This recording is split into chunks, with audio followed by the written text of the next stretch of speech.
You are live.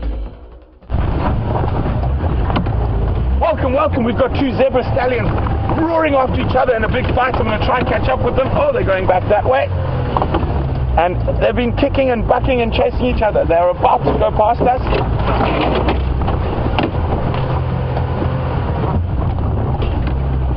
Oh, there's blood all over the one. I'm just going to try and get us in this bright spot. This is a very serious zebra stallion fight. My name is Brent Smith and welcome to Safari Live.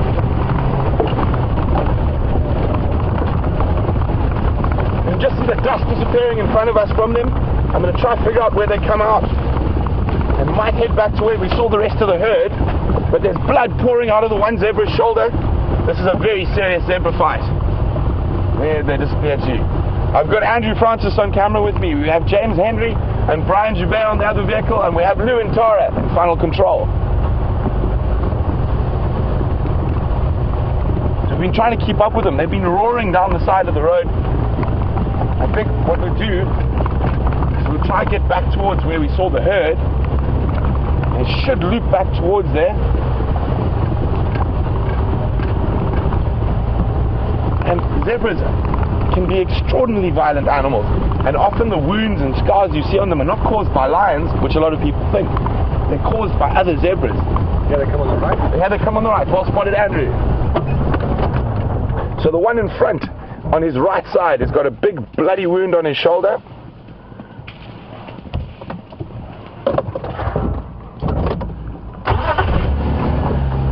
Obviously keeping up with them can be quite a challenge. And there's the rest of the herd, the females, just waiting to see who is the victor.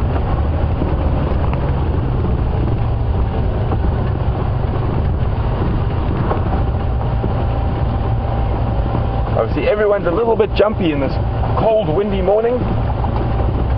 Oh, there's the dust of the stallions further down the road. And judging from where they're looking, the stallions are in here somewhere.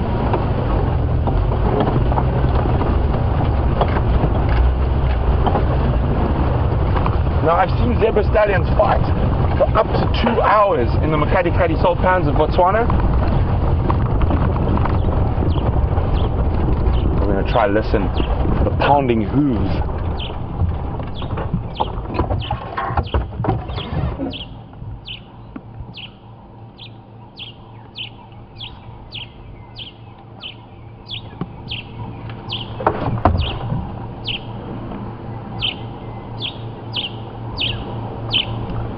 Yeah, that's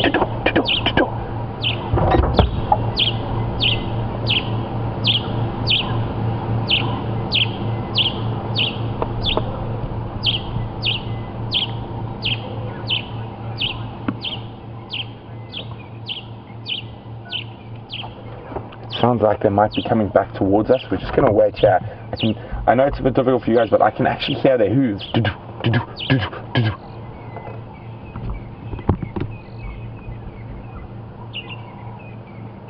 Here we go, Andrew.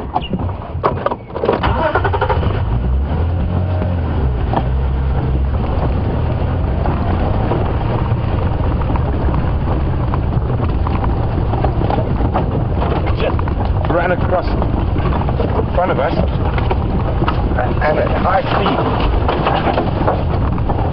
Now, when the loser, which looks like at the moment is the forerunner, the one running in front,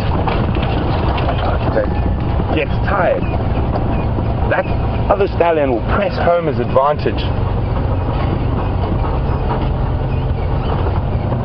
Okay. Looks like they crossed the road. Any updates? So unfortunately we're still on handhelds here. Andrew's got some audio behind us. No updates, Craig. Morning, Brent. Thank you. Here we go. That's one with the... They're getting tired now.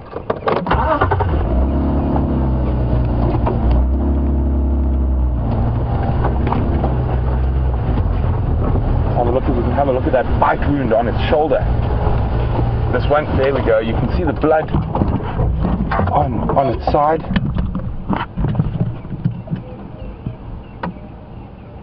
And there we go. That looks, it could be from a kick, but I think that looks like a bite. It's actually got blood on both front legs. And here comes the other, but they are getting a bit tired. I think this has probably been going on for quite a while already.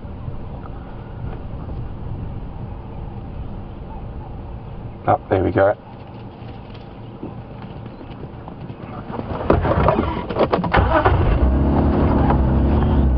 And even the one who's doing the chasing at the moment, he's got some blood up on his back, also looks like from a bite. Oh, this way.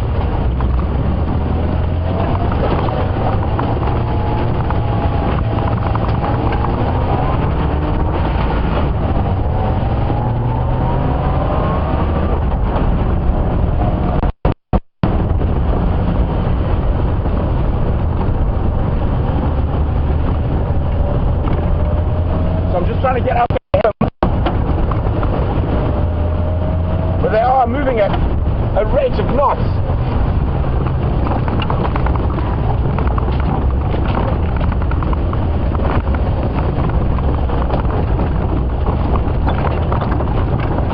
Hold on, Andrew. Good.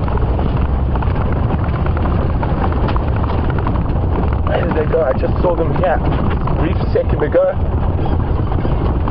They're keeping us going and going in circles.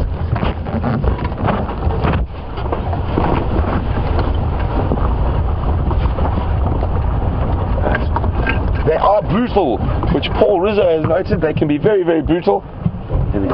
Is that the rest of the herd there? There are the two stallions on the left. And you see the blood. That's the one.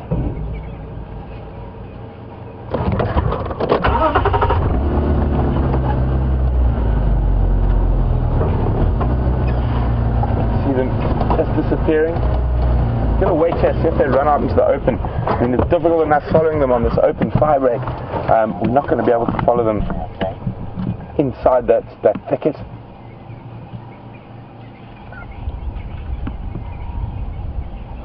And Country Girl Ash says, oh, they're fighting over mares. Most definitely. So zebra social hierarchy is relatively simple. They're not territorial, but they will defend their harem, which is what the social structure is called. So it'll be a stallion and a harem. He will defend a small group of females, and the competition for these harems is very, very fierce.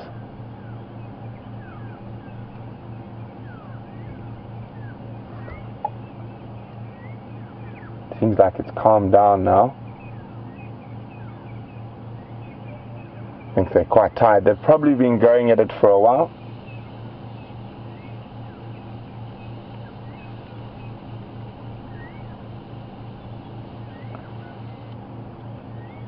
So while we're watching there, it did look like the one doing the chasing was a bit smaller, and GJ from Southern California noted that. I do, and GJ, one must remember, it's not always the size that's important, and we can see that in lions and leopards as well. It's quite often the aggression. And of course, size does help, but quite often it's the attitude that'll get you the girls. And one could say that's quite true for human beings as well. So it looks like it's all calmed down now, but what a really exciting way to start the sunrise safari. It might be grey, but it's never dull. And woof. And remember, guys, if you have any questions, you can whack them through to us on #SafariLive on Twitter, or you can use the email address questions@wildearth.tv. So before we had these zebras racing around chasing each other, our plan was this morning to head along our northern boundary, and fingers crossed some lions might cross. We're looking for tracks of lions, and then we're going to head down towards the eastern boundary, and maybe one of those Birminghams who's mating with the Styx lionesses come further enough west that we can find them. I know James has headed off to the opposite side of the property, and he's looking for those leopards from last night. but all's calm here. It seems like it would be really fascinating to know, and obviously we can't really know for sure whether the winner of this zebra duel was the challenger or the male that already held the harem.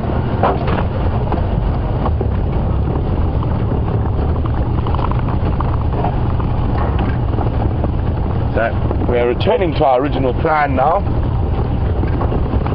back onto our northern boundary, and the line news from north of the boundary is that, as far as I know, the Incahumas are still eating that giraffe they managed to catch, and once the other guys get going a bit later, I will find out how much meat is possibly left on that giraffe, so when we can expect Incahumas to start moving. And as I said, the Salalas looked like they're headed back towards their more traditional home range to the south west of us, back down towards the Sand River.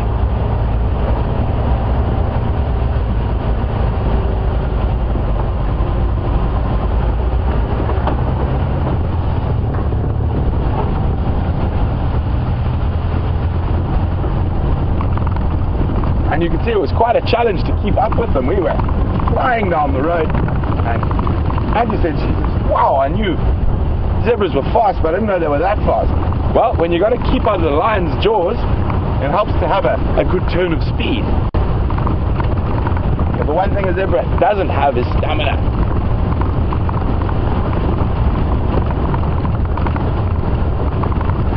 It's always good to test the cameraman early in the morning, get them moving that tripod. Gonna wake them up a bit, especially Andrew.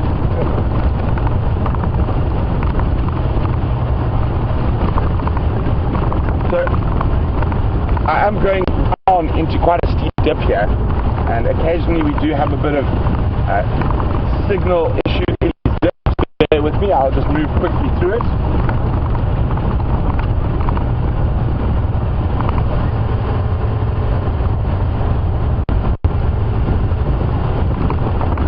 I even said to Andrew before we went live today, I got a feeling we're going to see some really good stuff today. And so far those feelings have worked out quite well in the past. But we've started off with a bang.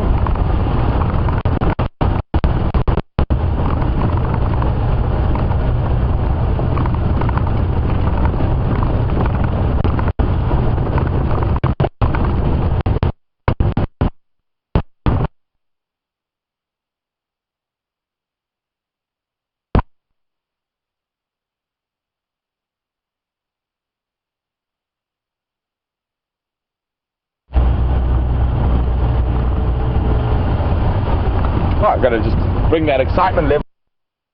Remember to check for tracks, so we're going to go a little bit slower again. I'm going to check all the major game paths that cross this northern boundary.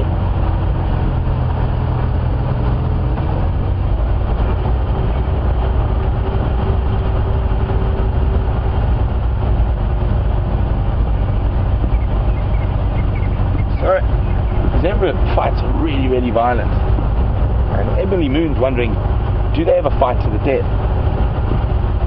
They can do, Emily, but generally it's unusual. More often than not, the vanquished will move away rather than get to that stage. And because they don't have that much stamina, when the fight sort of peters out,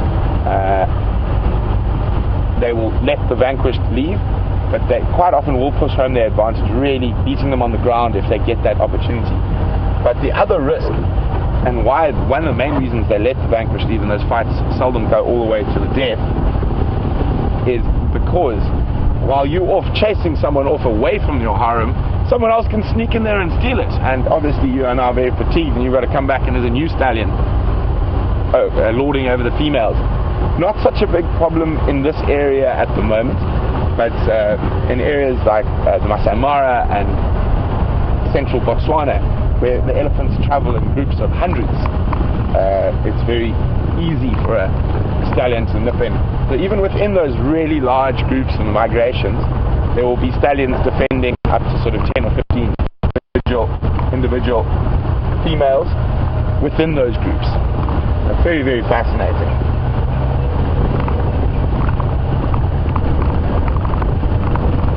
And just a quick thank you to Kevin, who was listening to the Juma cam last night. So there was quite a lot of hyena action between about 12 and 3, I think. It was 12 and 3. But also lions calling in the distance around 1. Well, Kevin, hopefully these lions are somewhere on Juma and we're going to be able to find them. Oh. Sitting on the board. Fallen into the vehicle.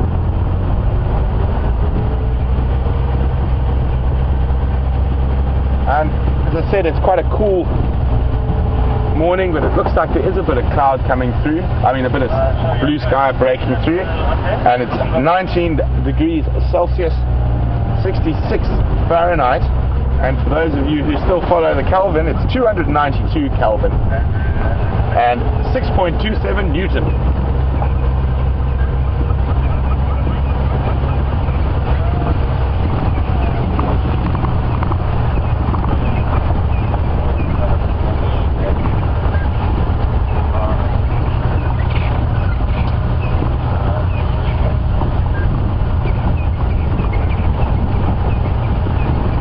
So Jill thinks Andrew was trying to eat his breakfast while we were chasing the zebra and was struggling.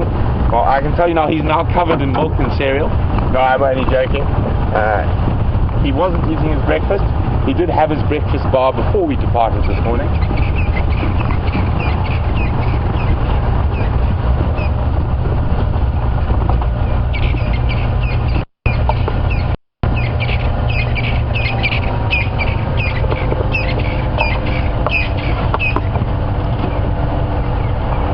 Double checking some tracks there.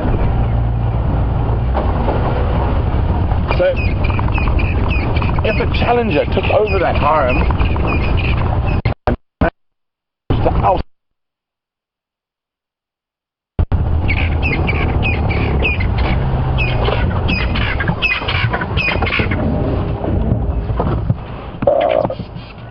decided to stop talking. There was this Crested Franklin were calling to their heart's content, being very loud next to the road. Oh, there's a little bit of it. There we go.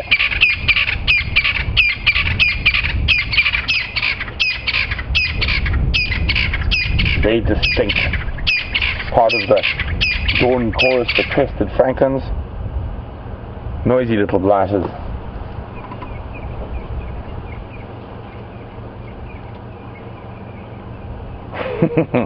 They went off, they went. And off they call again behind the termite mound.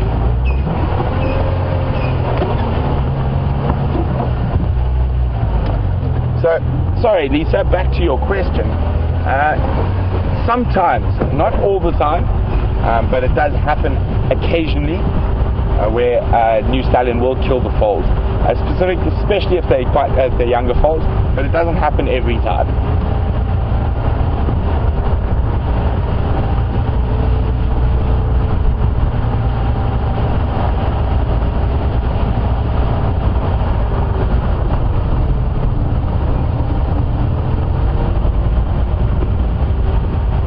Come on, lion tracks, or leopard tracks, or cheetah tracks, or wild dog tracks. I think we should just have a general come on tracks. What's that? Here we go. Andrew caught. Oh, I think it's quite a nice little flowering plant that is enjoying a forward a bit. Is that okay? Which has just made an appearance, and it's quite a tall plant. And it is called the tall white squill. And as plants go, we'll show you how tall it is.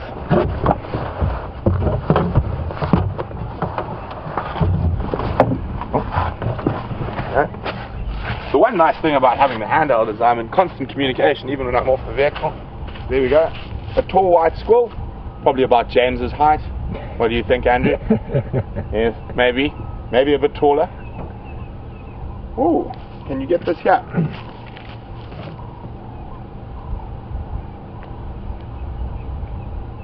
You got Yes. him? Yes. You see the green on his face?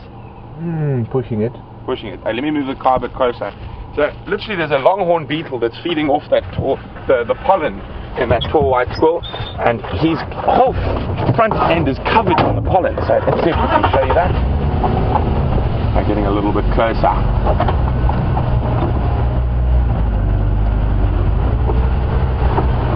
How's that, Andrew? A little bit closer.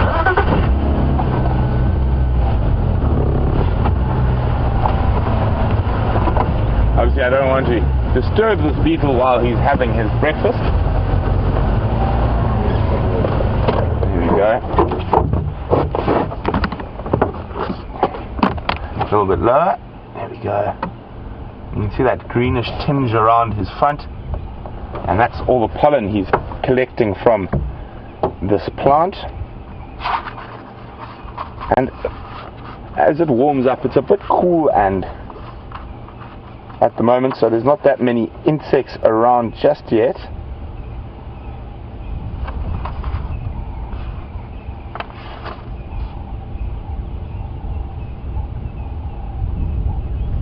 And a lot of different insects will utilize this plant. Wasps, one of them bees, butterflies, but there is another squirrel that looks very, very similar to this one, and that one can be quite dangerous, because this one is a well-known medicinal plant, and the other, as well as being a medicinal plant, it's also quite dangerous. The seeds have a highly, highly strong hallucinogen in them. Ooh. and it's very, very noxious. So apart from that, it can in overdoses be very detrimental towards your well-being. I'm just trying to remember the name of the toxin now. I'm just having a quick look in my book while Andrew is showing you the squill.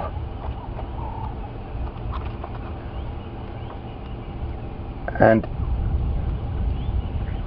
it's very, very important when dealing with medicinal plants to actually know the difference between the two.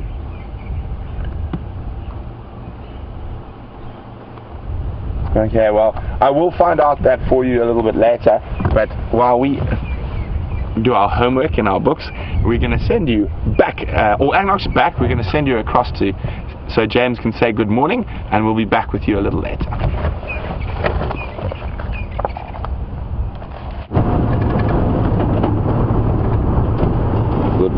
Good morning everyone. I greet you with an elephant.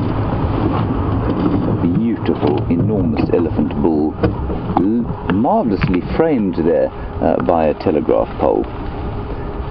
Now, while you look at that elephant, you are most welcome, of course. Brent has given you all the important introductions. You know why you're here, you know what you're doing here. My name is James Hendry. On camera is Brian Joubert. Say hello, Brian. Hello. There we go. The thumb. And that is a huge elephant bull. Now, we have come into this area, we've bumped into this elephant purely by chance. We have found tracks of the mating leopards that we saw last night, and they have mercifully headed out of Arathusa, which is the reserve to the west of us. We're on that boundary road now, and they've gone into Djuma. So we're going to head around on the road and see if we can't follow up on the tracks, see if we can find them on the Djuma side. That elephant bull is rather magnificent, but he's also in some very thick bush. So we're probably not going to go chasing in there after him. It might incur his wrath, and we don't really want to do that, do we? And as I'm sure Brent has told you, we are on a live safari, #SafariLive, if you want to talk to us on the tweet. Otherwise, feel free to send us an email, questions@wildearth.tv. Carrier pigeons, not particularly useful in this area. Too many birds of prey, they'll probably be eaten on their way in.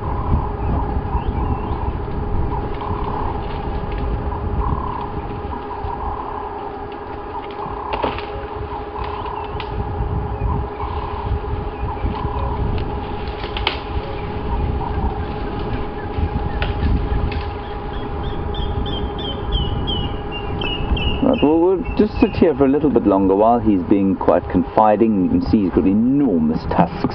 Tusks, of course, forming part of the top of this, or the incisor teeth, and they come straight out of the top of the skull. Those are pretty big ones for this particular area. There aren't many big tuskers left.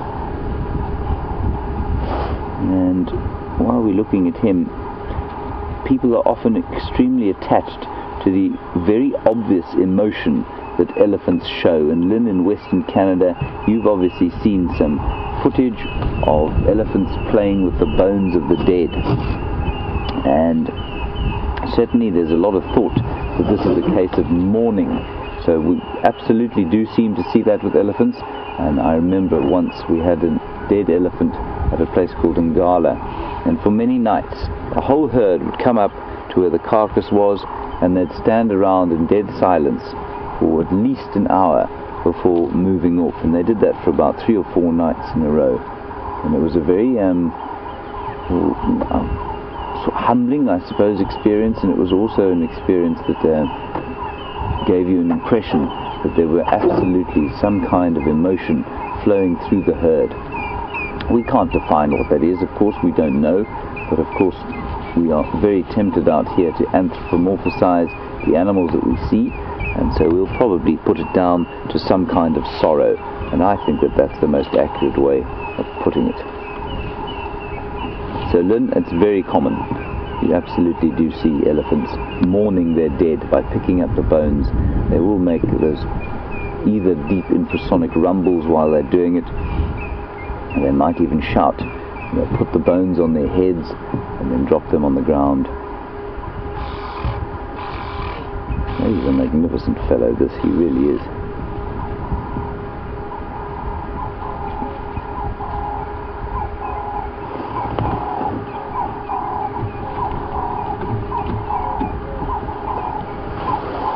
He's chewing slowly away. I'd put him at roughly 35 years old, so he's a bull in his prime.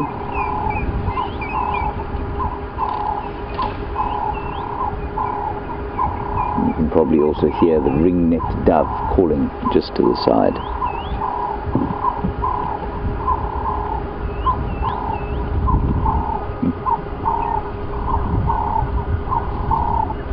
Right, I think let us... Oh, there he is. Well done. Brent, coming, Brent. Right, we're going to carry on and see if we can't pick up these leopard tracks. Brent, See if we don't have some luck. From Roy from Safari. Spoke to Ghana and Shadow crossing east into Uyapela near Little Drive.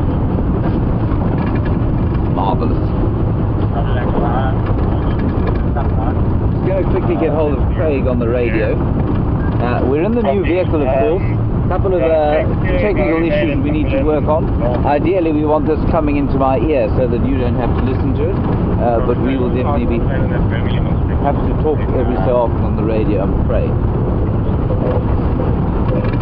Brent, I think I've got clubs heading south from Vessel towards the Double M. Of course, many people feel that the radio is a free cell phone service where there is no bill attached to how long you speak.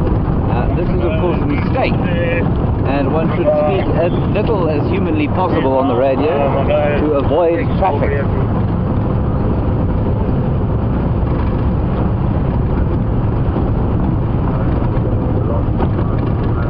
Right, we're now at the far southwestern corner of Juma. We're going to head in that way, see if we can't find any tracks. With any luck, the leopard will just be walking about the road. I am following up on those Tingana and Shadow tracks. They cross halfway between the Red Dam Road and Zebra Drive. I'll follow up from the side. Edward, yes, it is indeed Tingana again.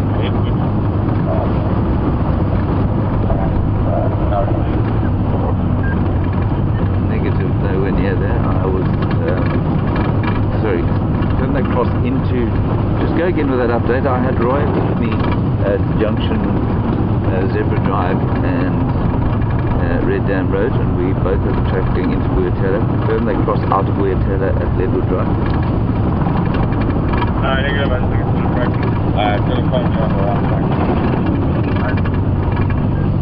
Just some confusing messages there on the radio. We're on track. Brake. Hang on.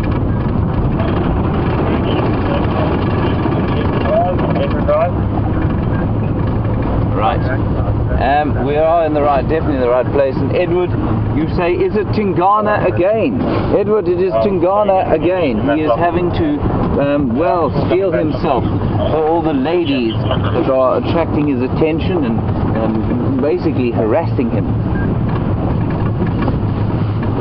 And to watch, ooh dear. We watched them last night, of course, and Shadow was extremely, well, she was very definite about what she wanted, and he was not really quite so definite about giving it to her. We watched them walking along the road. It was very funny to watch, and he was trying to mark his territory, concentrate on doing his job, and she'd lie in front of him and growl and flick her tail in his face and then sort of back into him, and he'd step around her patiently, carry on with his way, try and mark his territory, and this happened 10 or 12 times as they walked along the road. Very funny to watch.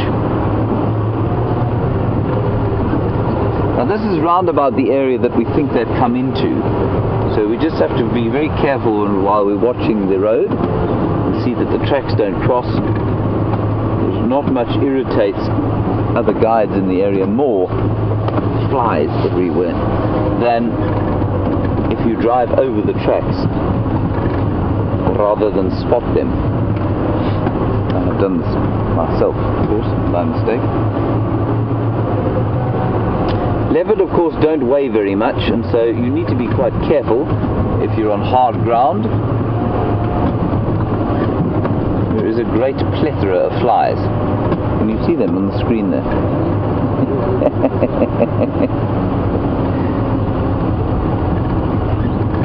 So we'll drive very slowly up this road.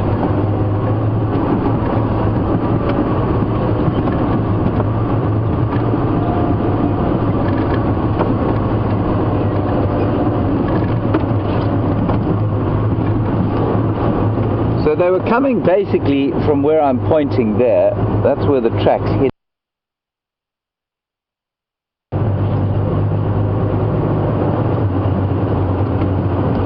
You can see a fairly leaden sky.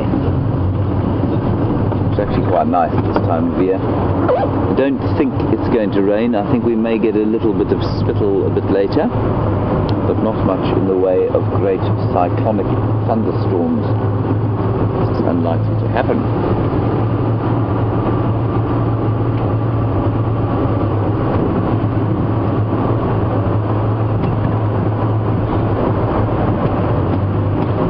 And I'm told that the weather report says there is a chance of showers at 7 a.m. The nearest sort of weather station though is about probably 20 or 30 kilometers away. So, and the weather here is very localized. So it may rain there, it may then follow to here, it may not. Who knows? So we don't have a predictor weather station here, no meteorological office, other than those provided by the traditional methods of checking whether it's going to rain, which seem to be about as accurate as throwing a dice, really.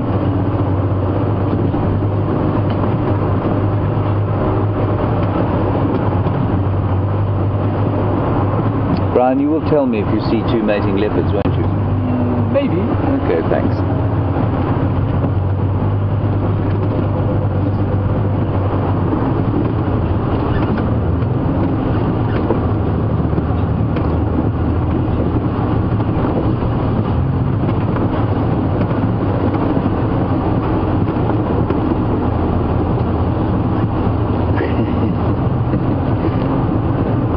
Get myself into trouble every so often by casting aspersions on the characters of our leopards here.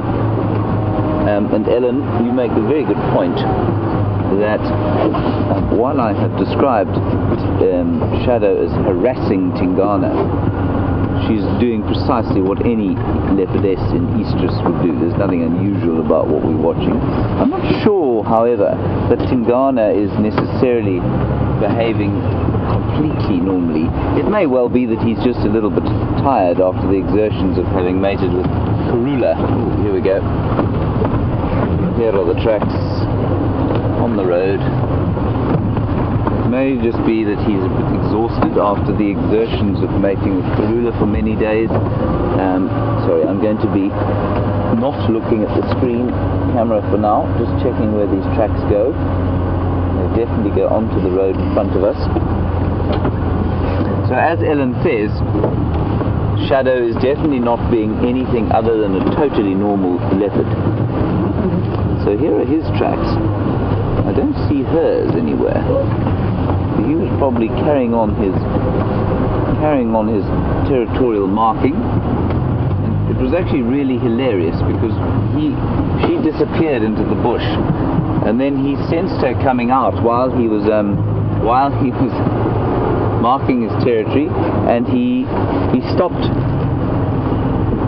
His tracks are still on the road.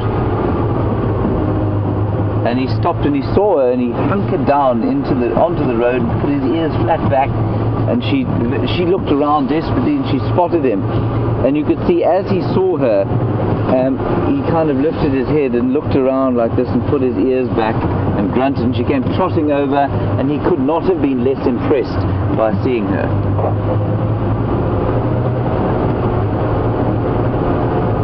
She was completely undeterred by this, of course.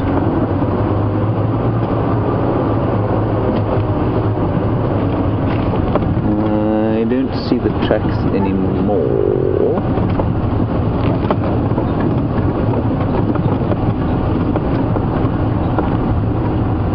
We'll just drive a little bit further along. Leopards often weave up and down. Have you got some there? So Brian had some on the left-hand side there. Let's just check in all the trees in case they haven't made a kill on the termite mounds.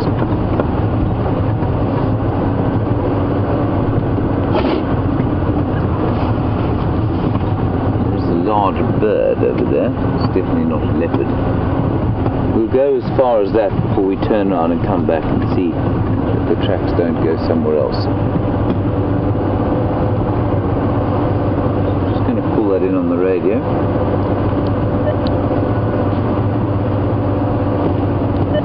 Tracks of Tingana come onto Zoe's road, or sorry, Rebecca's road, and head north, and then I'm not sure, I'm going to follow from here.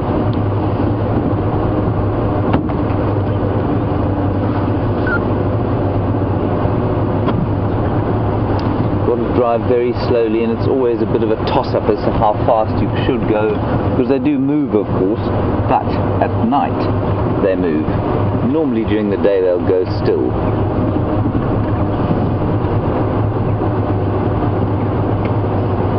Now, while we were looking for leopards and waiting to get into the sighting yesterday afternoon, I had to do a couple of running repairs on the front of the vehicle with some duct tape in order to stop the rattling from the jack. And Larry in Danville, you said it looks like somebody's fixed it proper. Larry, they have not. My fixing is as it was yesterday evening. There it is. You can see the duct tape is firmly in place and doing its job admirably. Thank you, Larry, for pointing out my amazing DIY skills. As I said yesterday,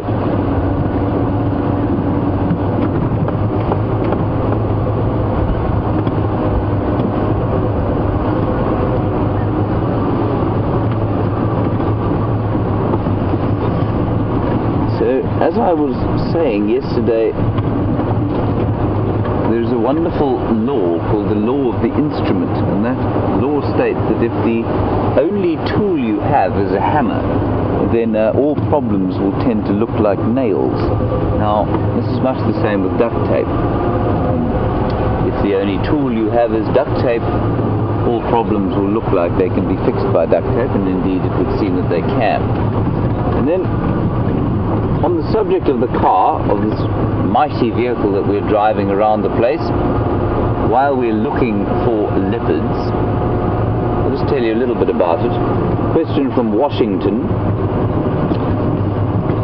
about what it is, I mean, how customized the vehicles are. This is a standard issue 90. So, this is from Lyle in Washington. This is a standard issue 90, and that means it's a 90-inch chassis. Land Rover 90, and basically with the Land Rover it's quite nice. I mean, this is one nice feature of them, is that you don't need to cut the roof off, you can just basically bolt it off. So it's a standard issue 90 pickup with the roof bolted off, and then there are some modifications that are made post-delivery.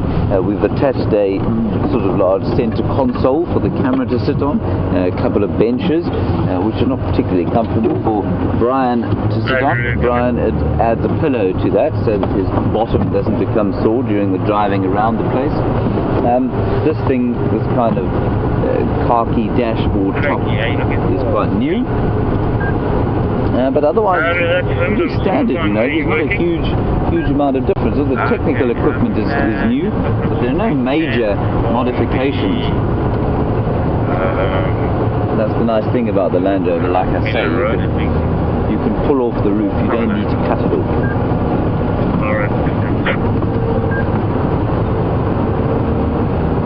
Our Land Rover swears blind that they are not going to make the Defender anymore, that they've come to an end. I think it's a marketing ploy myself. I think you'll find that they will eventually re-emerge. It's probably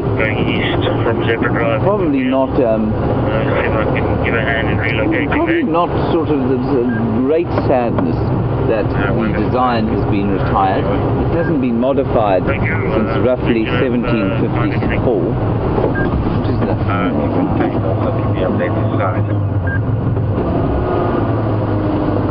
A really nice thing for us, WildEarth. Some of the door on Tuesday's driveway.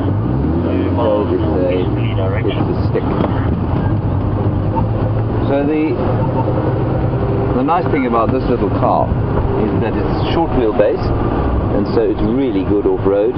It's much less cumbersome than the long wheelbases that a lot of the other guys out here have to drive when they're driving with guests. So we can go lots of places that other people can't, which is ideal for filming purposes. Right, the tracks disappeared off the road somewhere around here.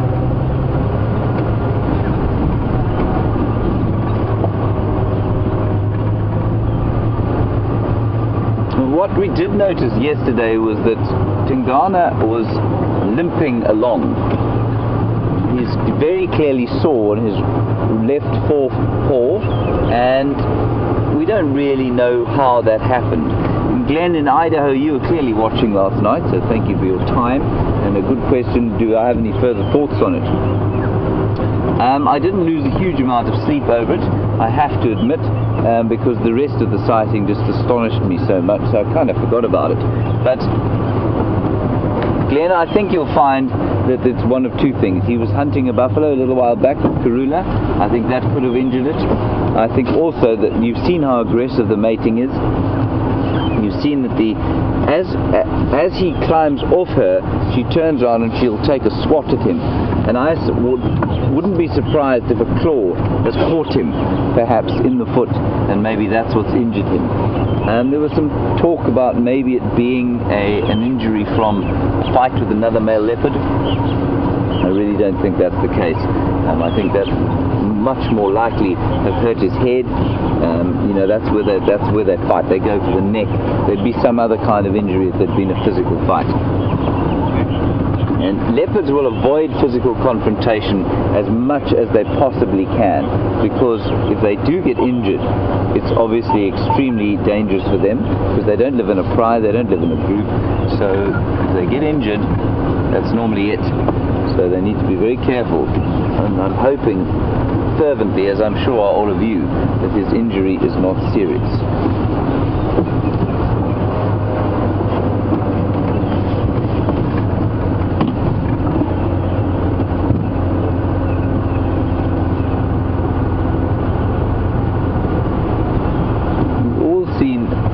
Many of you will now have seen seen leopards mating, and it is a quite astonishing performance that goes on for many days, up to 10 times an hour sometimes. And Jeffrey in Austin, Texas, you ask a brilliantly valid question. How many of those actual copulations are actually, you know, have a sperm deposit involved? Jeffrey, most of them actually. I don't think that they produce enormous volumes of ejaculant. I'm sure it kind of tapers off towards the end of the mating period, but all of them will produce something.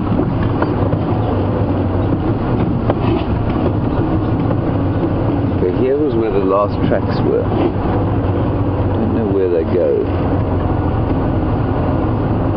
I'm just going to wonder if we can't hand over to Brent quickly while I look around for the tracks.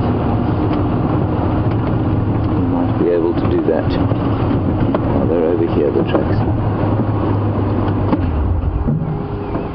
Just have a quick listen and see if we can't hear them.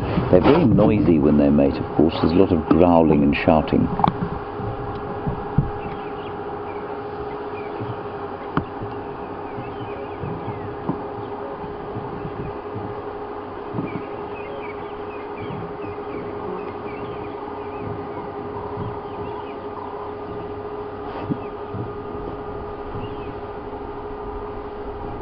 So I can't hear anything there. I can hear an African cuckoo calling.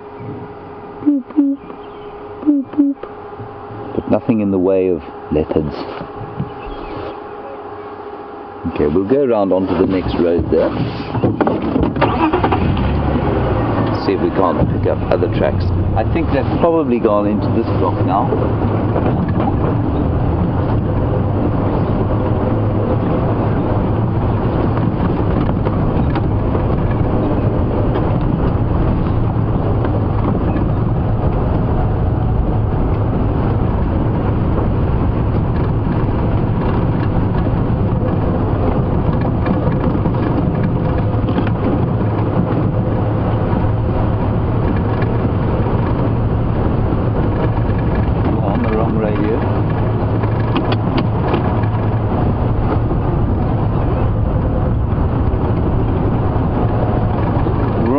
So just keep an eye in here. They might be under a bushel somewhere, or maybe they're sharing a kill. That's the other thing that does happen, of course, is that this is the one time when leopards tend to hunt in a slightly communal fashion, and that's why Karula and Tingana managed to take out and eat for themselves a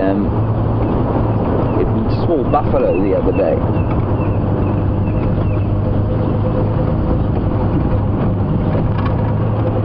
Otherwise, normally too big a prey. And I'm sure he did most of the bulk of the killing with that, but she would definitely have helped him. And, well, we just wonder if the same thing won't happen here. Ooh, lion tracks.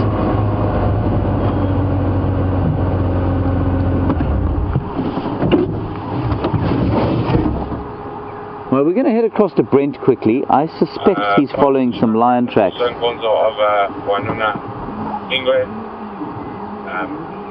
Just listening to him. Alright, we're going to head across to Brent. He's going to give you an update. He's definitely following something quite exciting. I will just have a look at these tracks and we'll keep you posted. It's all going on. It's all rather confusing. Check in with Brent and I'll see you just now.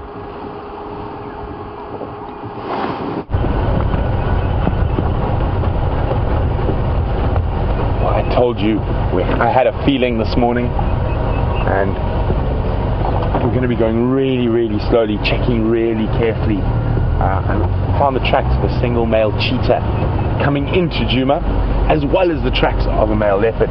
But we're going to leave the male leopard tracks. I know James is tracking other leopards, and we're going to see if we can find where these cheetah tracks come out of this block. So we're going to be going at snail's pace. I don't want to miss the tracks in this bad light.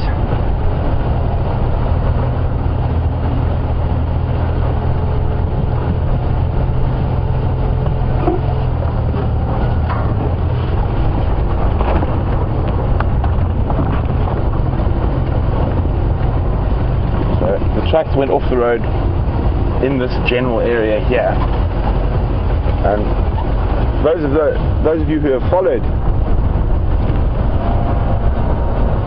cheetah with us before will know that they don't really like using the roads, and they do that to avoid the other predators.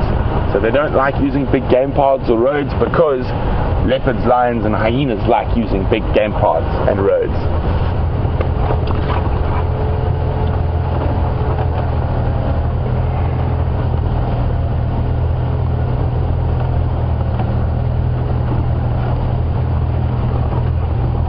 I'm just going to check a little bit through here, but if this cheetah's gone through the bush, it's going to be near impossible to track while on the vehicle.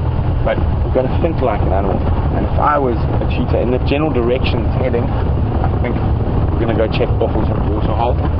There's a good chance heading almost directly towards there, but going through the bush, not along the roads.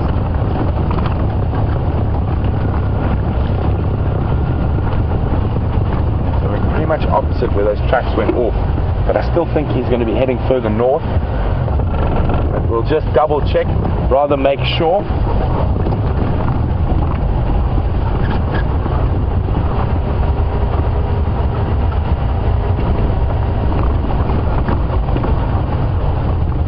While I'm got my head glued to the ground, Andrew is scanning around us, hoping to spot that cheetah or that leopard.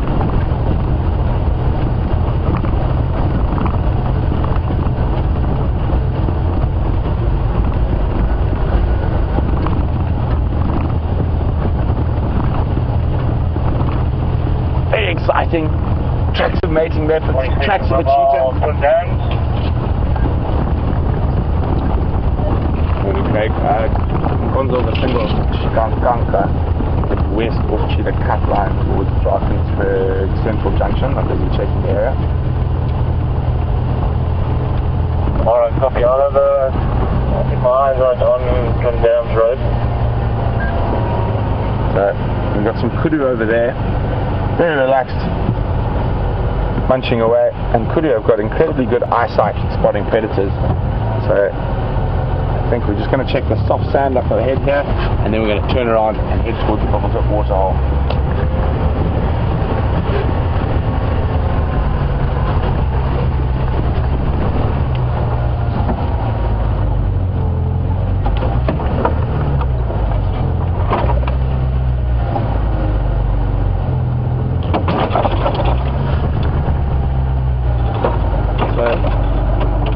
Siberia is zooming, and she's wondering, are we close to the Juma waterhole camp so she can keep an eye out too? Unfortunately not, Siberia. We're well on the eastern side of Juma, quite far from the camp. Very, very, very unusual track I'm trying to figure out here. Very strange.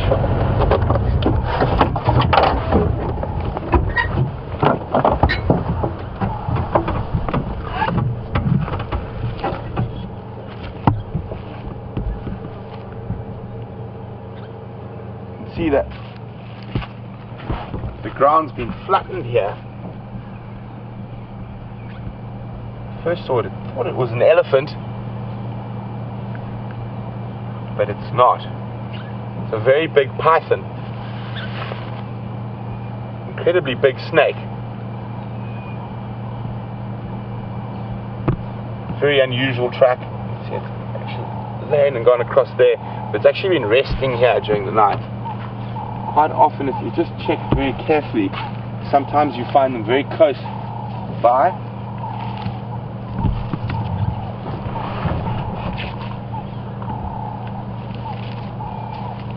Now, if I was a python, I'd go sleep in there.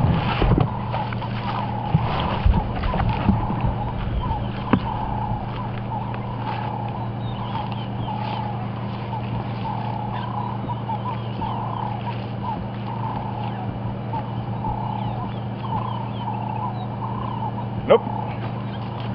Might have moved a bit further, but it's always worth checking where you find these big python tracks very close by. I guess that particular one, just judging from that track, is a good at least 3 meters long. So not sure how long that is in feet, but I think it's about 8-9 foot maybe. A 9-foot snake, maybe, but I think maybe it's even a bit more, maybe even 12 foot. So I'm going to go on my instincts now. Because cheetah don't like to walk down the roads, I think it's going through the bush parallel to the road, and more than likely it's going to head towards the Buffalo's Hook waterhole.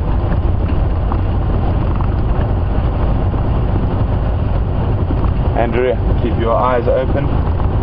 There's 2 spotted cats in this area at the moment.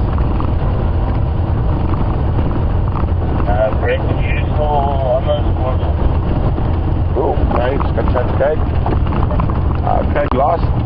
Track goes into the block between Drakensberg and Cheetah Cut Line in central. General direction north-west.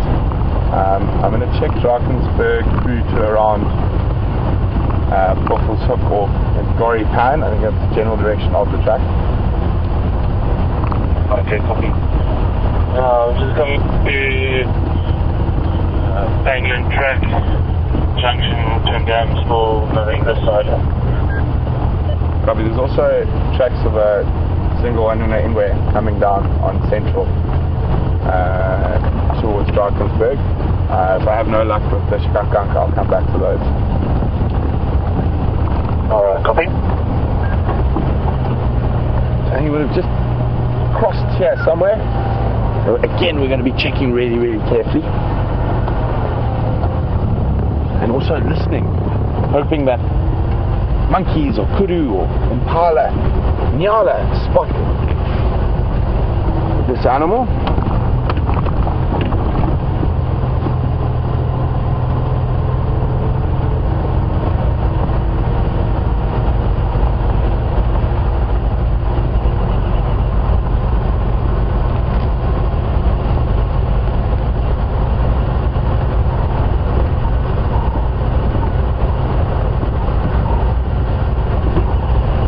Paul Rizzo is being quite funny this morning. He says, well, number 1 survival rule out in the African bush is don't walk down a trail or a path or a road. Well, if you're a cheetah, that's a very good survival rule. And Mike says he remembers seeing 2 male cheetah a couple of months ago on drive. I think this could be one of those 2. And how close we got to them. We had such a special time with them. That we spent, I think, 2 full drives with those male cheetah before they crossed north. And male cheetah have vast home ranging, so they move through an area and they can walk vast distances very quickly. So ideally, if we want to see cheetah regularly, we got to hope for a female with cubs, and then they're more sedimentary for a while.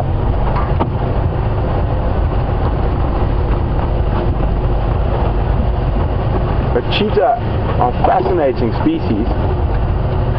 It is one of the only animals or mammals that needs a male bias sexual ratio for mating. So you need to have more males than females, and female cheetah will often pass up on 3 or 4 coalitions of males before deciding to mate. And they are quite nomadic as well, both male and female. And they have home ranges, very large and very loosely set. Places like the Masai Mara, obviously they're much smaller, and that's due to food availability and terrain. And there's a big misconception that cheetah need wide open plains to be successful. Mixed woodland like this is actually very good cheetah country. It's just much easier to spot on wide open plain. And the largest meta population of cheetah, meta population is sort of the population that holds the most genetic variation and most numbers, is actually the Greater Kruger National Park. Not what we would expect, the Masai Mara or Kalahari Desert.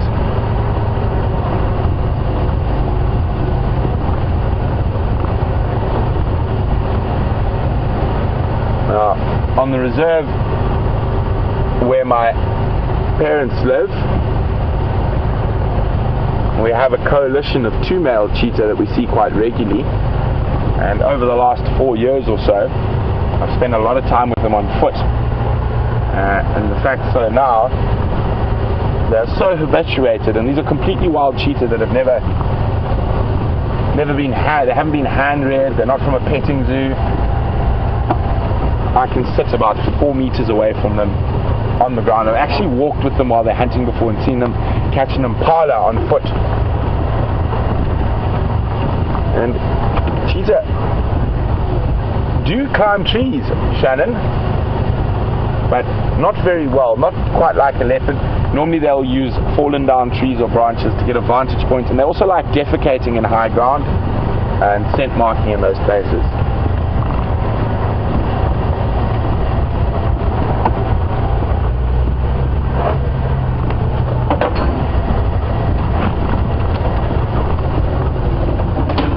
Fortunately, there have been quite a few elephants and buffalo this morning around here, which is making the tracking even more difficult. I'm even considering making Andrew drive and I'll sit on the bonnet.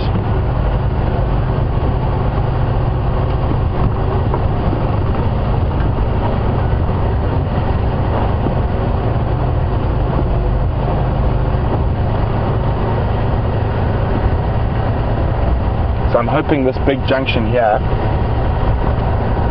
is where we'll find some tracks.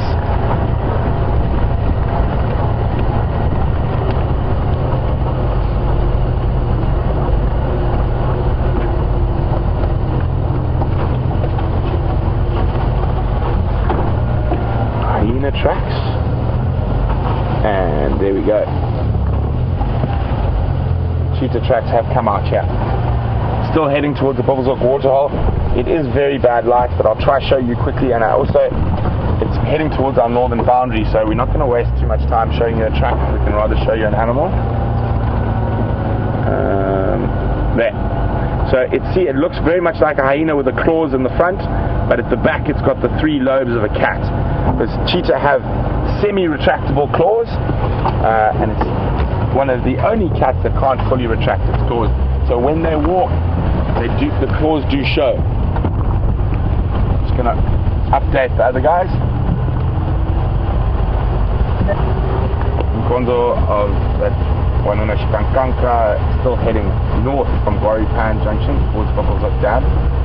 I'm gonna go check the dam.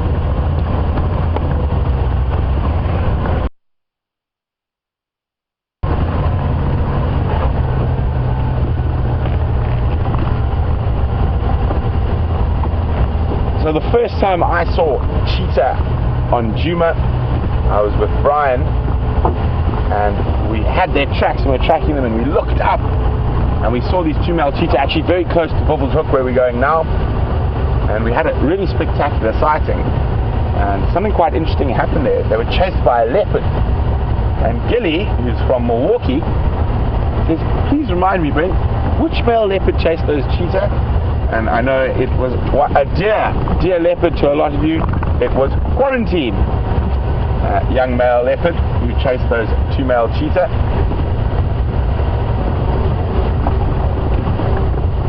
So at the moment, I'm not actually going to stop and look for tracks. I can do that slowly in case they have veered, but I don't think so. I think they're going to go straight towards Buffalo's Hook, and that is close to our boundary, so we want to make sure if they are still on our property that we can get there beforehand.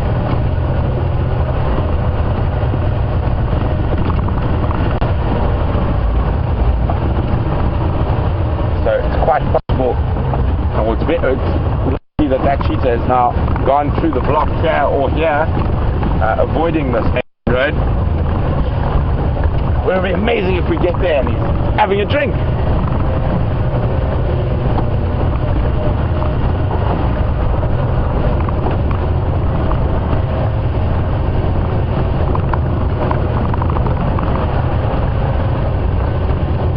Sometimes you've got to just take that chance, because if we stayed on the tracks individually, it would probably take us an hour to cover distance if we look at each individual track. Sometimes you've got to try to think like an animal and try to second guess them.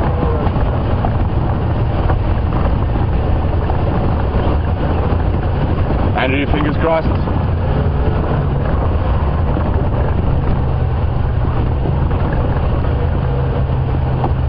Come on, Shikankanka. That is the Shangaan name for a cheetah. Shikankanka. Shikankanka. Oh, we don't have a Shikankanka, but we have a Nuntra, Mvubu.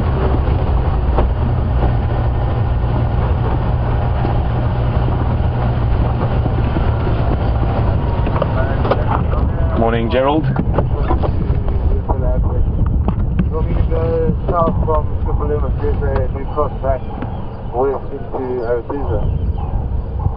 If you don't mind Craig, that's probably a good idea. Yeah, I'll make my way there. Got a male giraffe at the waterhole.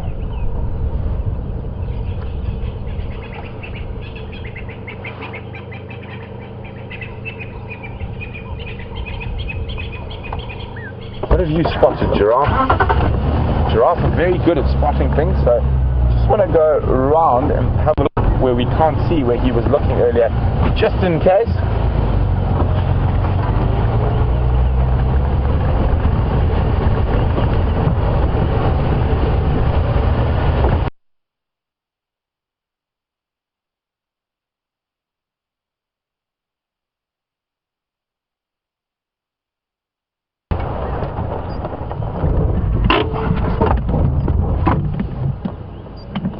So good to just sit and listen. And we've got, before we go back to that giraffe, Andrew, there's a bird we don't see as often right at the back, up next to the Ziziphus, about to disappear, up to behind the saddleballs, to the right, and up. Oh, he's gone behind the bush. We'll see if we can find him now. There's a woolly neck stalk there as well. And then we've got some saddle-billed stalks to the left. And looks like only 2 hippos today.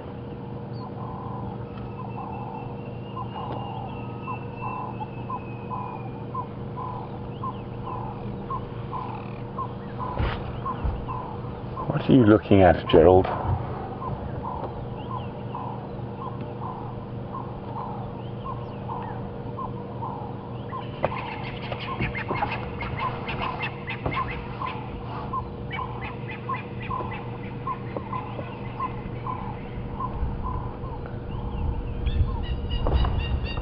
Just listening carefully.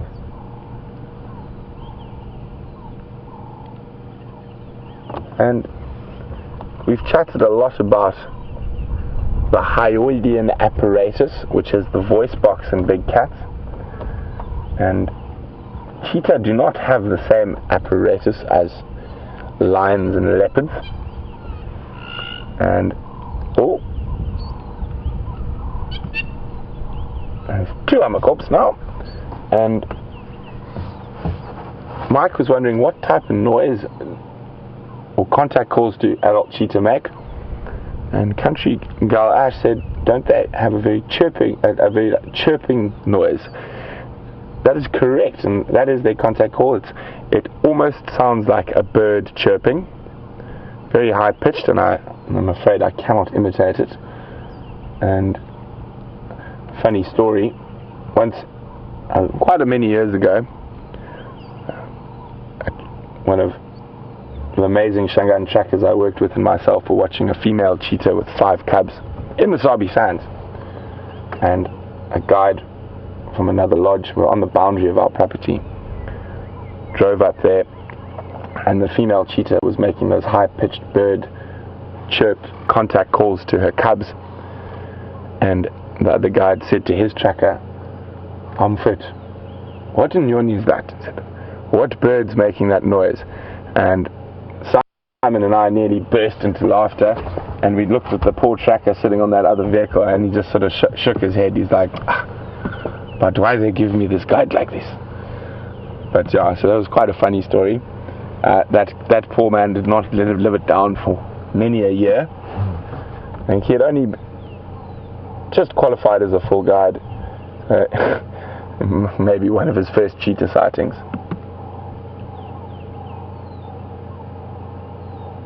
Gerald, as much as we enjoy spending time with you, we've got cats to look for.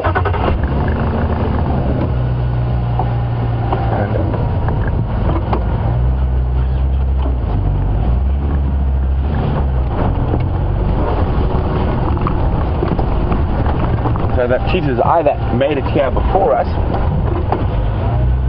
I'm not going to get out and walk because we might disturb poor Gerald. We're going to go check around onto the cut line again, onto our northern boundary, and see if we find anything that side. While we do, we're going to go see how Commander Bond's tracking expedition is going.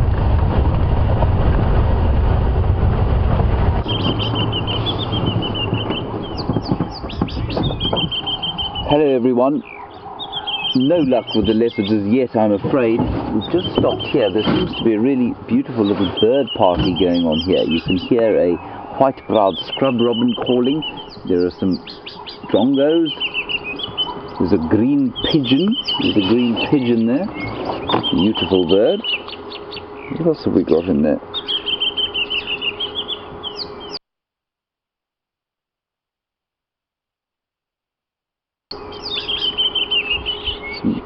Black flycatchers, that's really nice.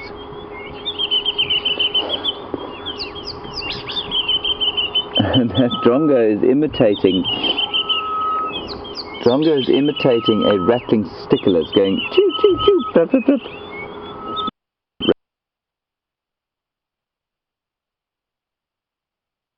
Rattling stickler does.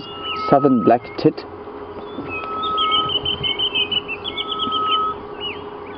In fact, there isn't a robin.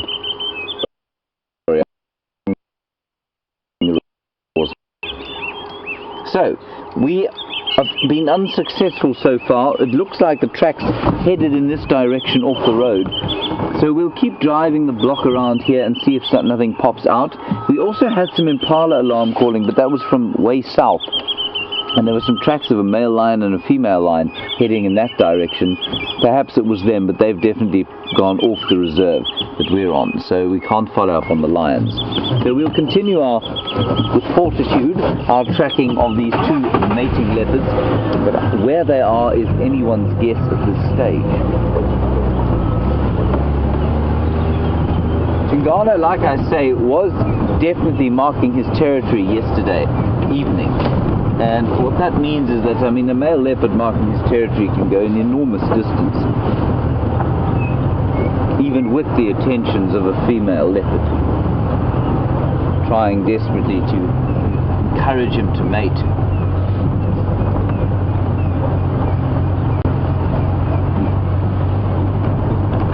And now Tingana, of course, has been mating with Kwatile, he's been mating with Karula, he's been mating with now Shadow twice.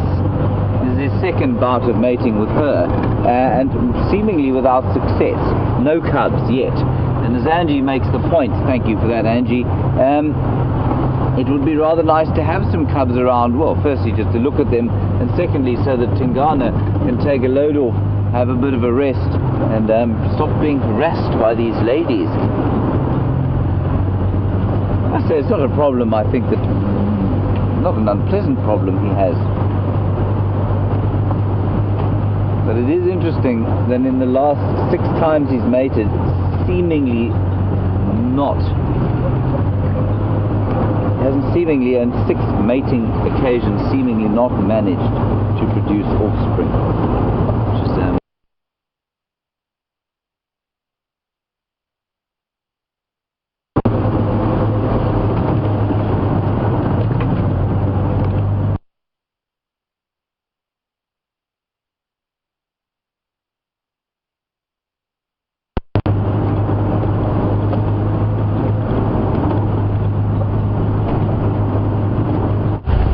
make up their minds.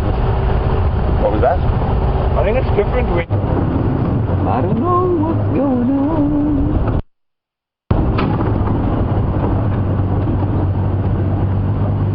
everybody. A couple of listening to the radio. A couple of strange messages coming through on the radio. I think I'm still with you. I hope I'm still with you. And we had a question from D, but I'm afraid I missed the question through some odd radio traffic coming through. But D, we will get back to you with your question now.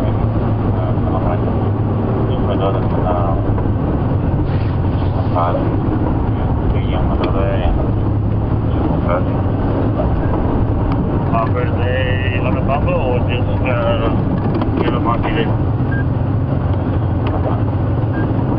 Sorry, I'm just getting an update on the radio there.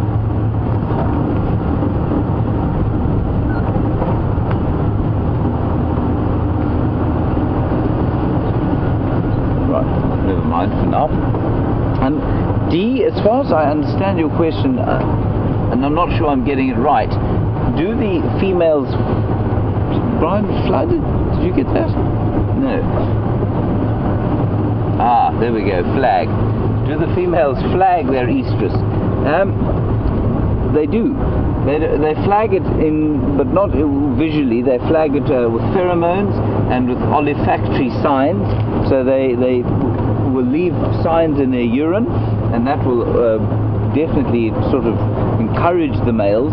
But they also go and find the males, and you don't find them behaving in that kind of tail flicking, bottom in the face way with at any other time other than when they're ready to mate. And they're one of the, we had a very interesting discussion the other day about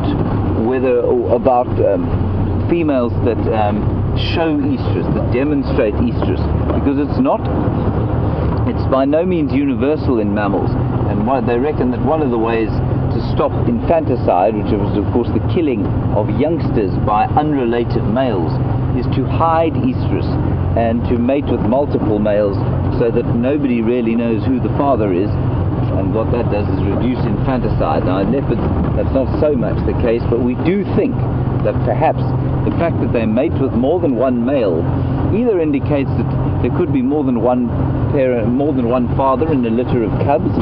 Otherwise, otherwise, that the fact that they mate with more than one male just tricks the neighboring males into believing that they produce cubs, and because they believe that they perhaps produce cubs, they're not necessarily likely to kill new cubs. And of course the major cause of death for young leopards is other male leopards, not related.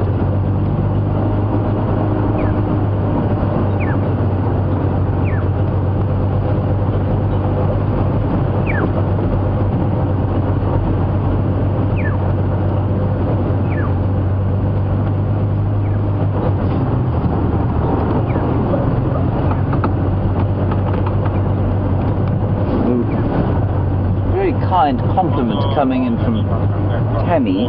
Thank you, Tammy, in Iowa. You say that you want to know, well, first of all, you say that I have a nice accent. That's very kind of you. There were many who would disagree, but I'm very, very pleased that you enjoy it. Thank you very much. And you want to know how many languages I can speak and how many do I need on game drive. The only language you really need on game drive is English, because everybody speaks pretty good English around here. But the language that I use with some of the rangers here, some of the Shangaan rangers, is called Shangaan, and it's a language that I learned through working out here, very similar to another language called Zulu, which I can speak badly, but I can get by with it. And that's another indigenous language, very similarly structured to Shangaan. Thank you very much, Tammy, very kind of you. I'm just going to quickly talk with Brent. Go ahead, Brent. James, check the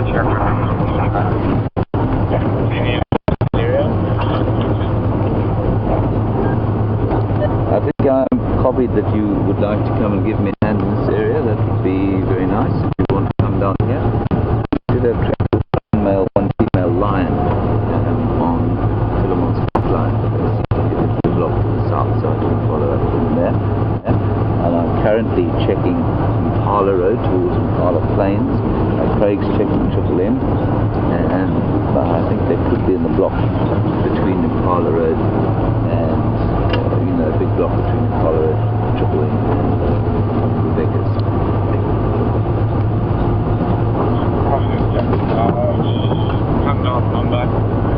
So Brent is going to come and help us in the area, because we've seen that all the tracks that he's been following have headed off the reserve, which is very irritating indeed.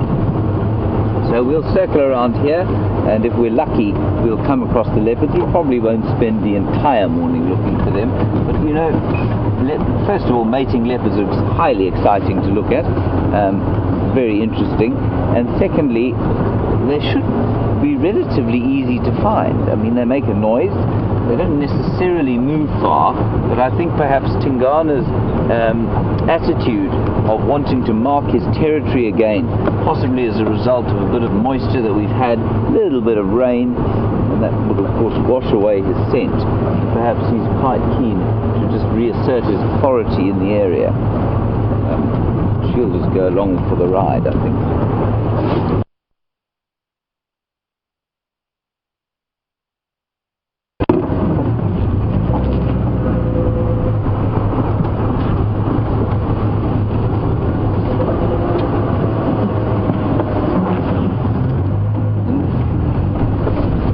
Perhaps a new viewer, or just a viewer who's forgotten. I often forget these things. Tingana is a 9-year-old male leopard. Sharon, I think you were asking that. I often have to just check up again to see how old they are. He's 9 and Shadow is also 9. So they're both in the kind of the prime of their lives, if you like. Once he gets to about 11 or 12, he'll probably start to lose condition a little bit, and as long as he's not challenged too much, he'll maintain his territory hopefully till he's about 13, but after that things will get a little rough for him, and as soon as a male leopard starts to lose condition, a young usurper will come in and take over the territory. This seems to be kind of way it goes, and I mean the only way that you maintain dominance out here is to be big. That's pretty much it. Your brain power doesn't play a huge role, and as soon as you lose your physical prowess, you first of all can't defend your territory, and secondly you can't hunt, and leopards are not great at scavenging. So aerial there. So once you get to about 13, things become a little rough.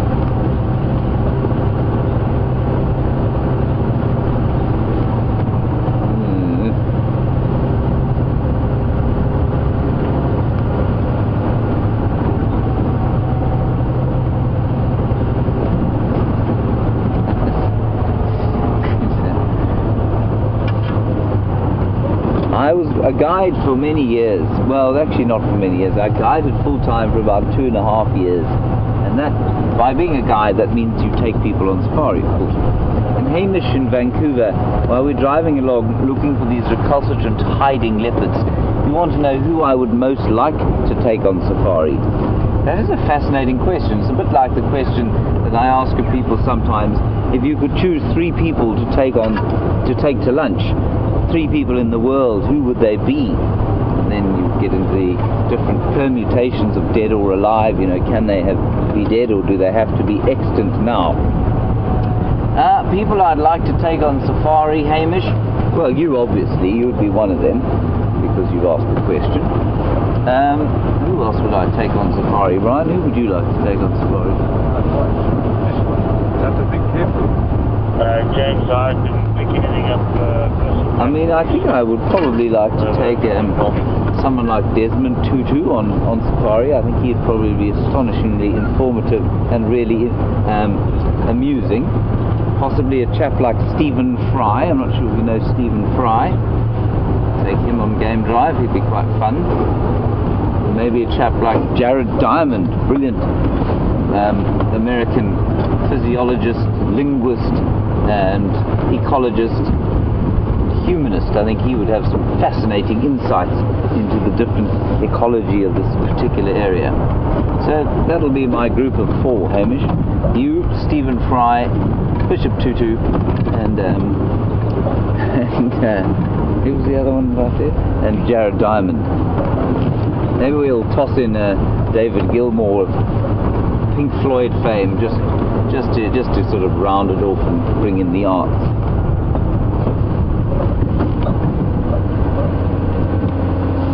Looks like a hyena track, not a leopard.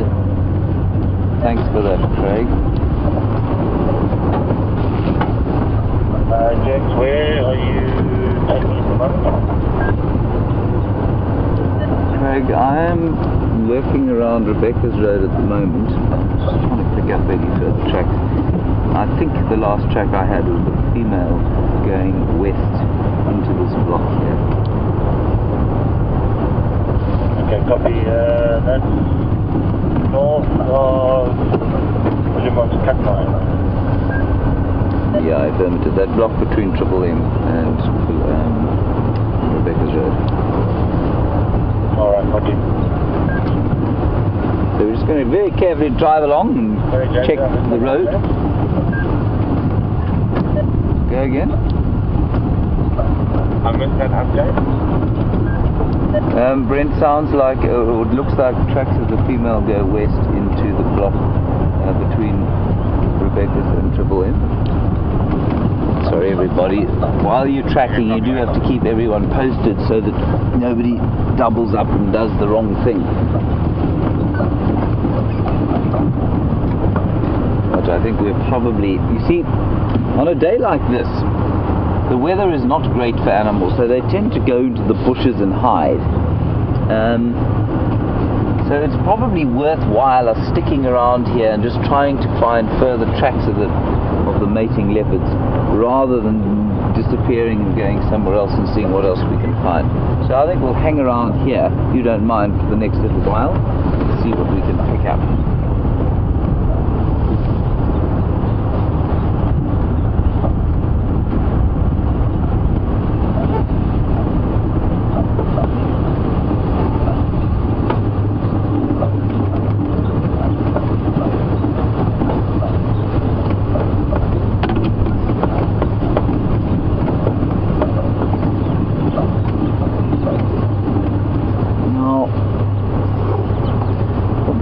Spending an enormous time in the bush does give you the chance to see some astonishing things. And I've been out here about 15 years on the north, and Boyd in North Carolina, good morning to you, well good evening to you I suppose, you must be almost in morning again.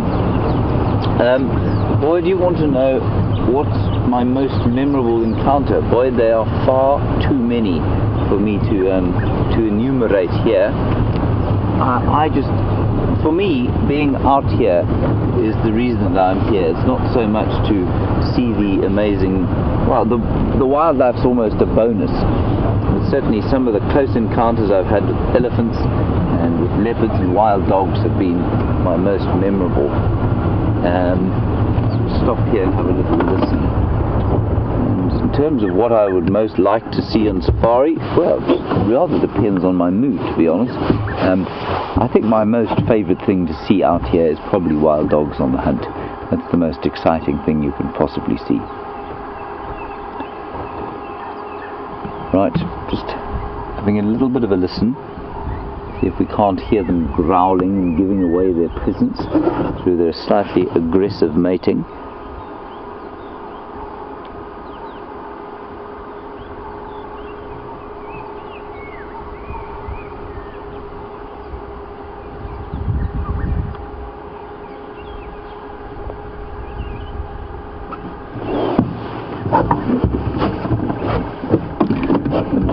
That my desire to have Jared Diamond out here for a little safari is mirrored by Edward. Thank you, Edward. You say you're pleased to see his name pop up here. Yes, well, for those of you who don't know, Jared Diamond, astonishing man, massive breadth of knowledge. I've read a lot of his stuff on the evolution of human societies, and he's a really interesting chap.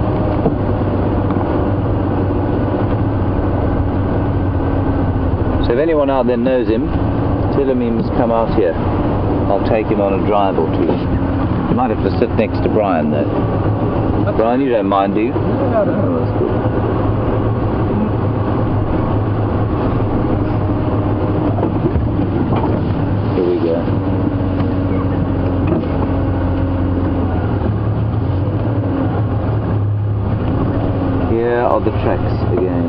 one track.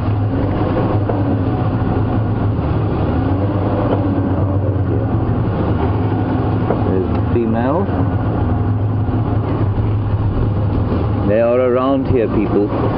These leopards are around here. It's a pretty cool day today. As you can see, I've still got my jersey on. Brian has got, and I'm not joking here when I say he's got 3 jackets with him. And Siberia, Zumi, you want to know, do we have a refrigerator on the back for the cameraman?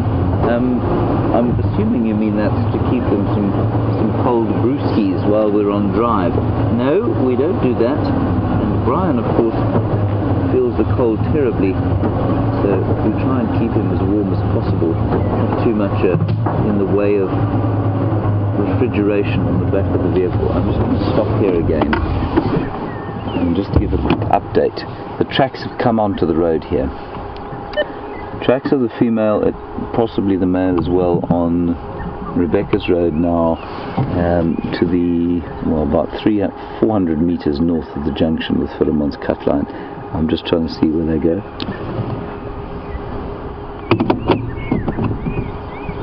Copy, James. I'll check you with nest towards Philemon's.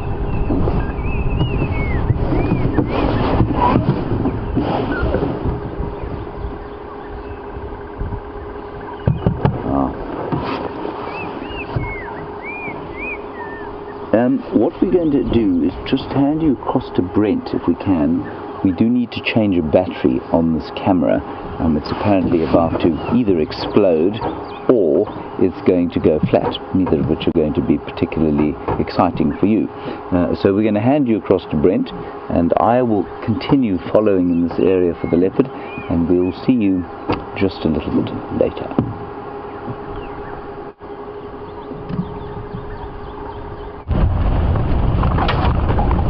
So unfortunately the tracks of that cheetah have crossed our boundary. So what we've done is we've moved into this area where James is looking for those mating leopards, and hopefully 2 of us here will be able to cover twice the ground, find them.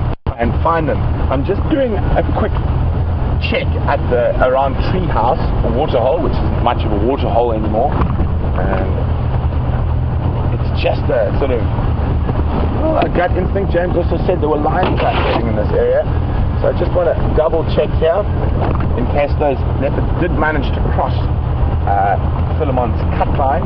If nothing, we're going to turn around, head back on the other and head along Weaver's Nest Road sort of directly towards James. And what we will do shortly is, when we get a bit closer, turn off and listen, which is one of the best ways to find mating leopards. Lots of noise. Oh, we've just got the Undertaker here, and coming into breeding colours as well.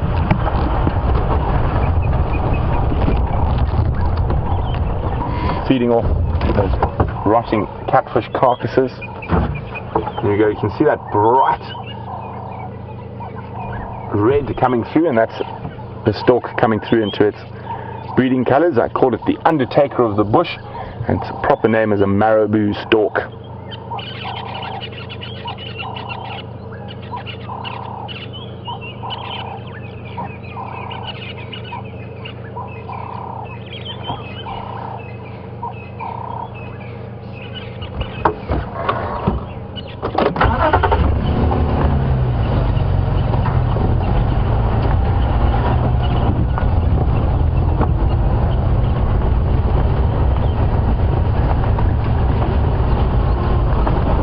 We've got a few more cheetah questions while we're in search of these leopards. Happy in Seattle, she says she often sees beautiful pictures of tribal people interacting with cheetah. Are they relatively easy to domesticate? Unfortunately, those photographs are from one of the worst industries in Africa. Most of them, they're not incredibly real. Cheetah do habituate very easily, especially if hand-reared.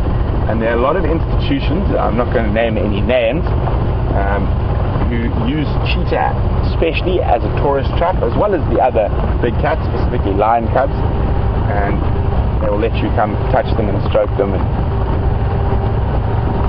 but they do keep them in captivity. So I personally am not a fan of any of those things, and I believe the cheetah should be out in the bush wild. When it comes to interacting with African tribal people, it is generally not a good relationship, and most tribal people will try to kill cheetah if they get the opportunity. They do sometimes take livestock, specifically smaller livestock like goats and sheep, and so generally not a good relationship between tribal people and cheetah. Although in certain large farming districts of Namibia, cheetah have made an incredible comeback due to a couple of reasons. Firstly, it's because lions and hyenas have been removed by the local farmers who have cattle, and most cows are too big for a cheetah, so they subsist off what wild game is on those properties, because they don't have any competition from lions, hyenas and leopards to a degree.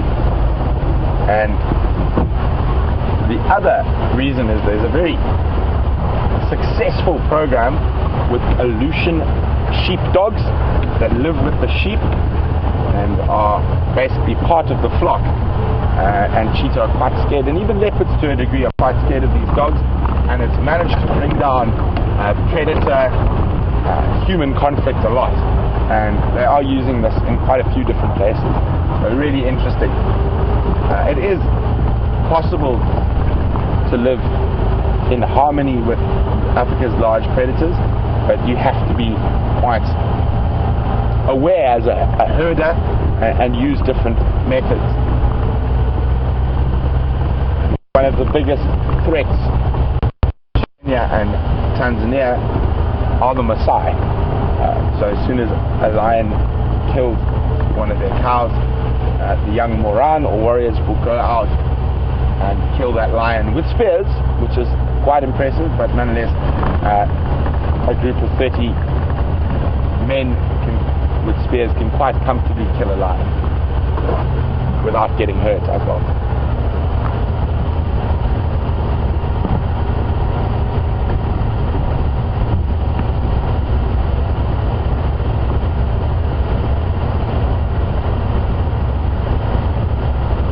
So earlier I mentioned that an area like this is actually reasonably good cheetah country.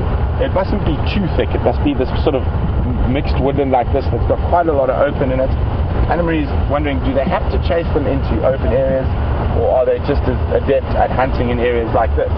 Anna-Marie, they're just as adept at hunting in areas like this, and as I said, most of the greater Kruger, they do very well in areas like this.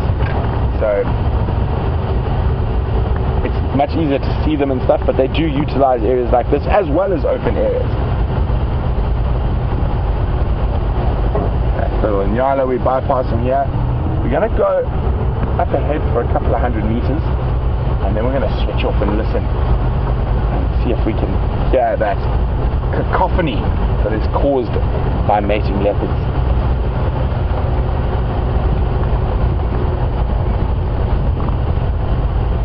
And when leopards are mating, animals like impala don't take too much notice of them, so they will slaughter them if they see them, but if they hear them, it's not too much of a big deal. The one thing about following mating leopards is that they can move incredible distances. The female basically just follows the male while he's on his territorial marches, and that obviously is what draws those females far out of their territory on occasion. And female leopards have been known to move up to 4 territories away to mate with males.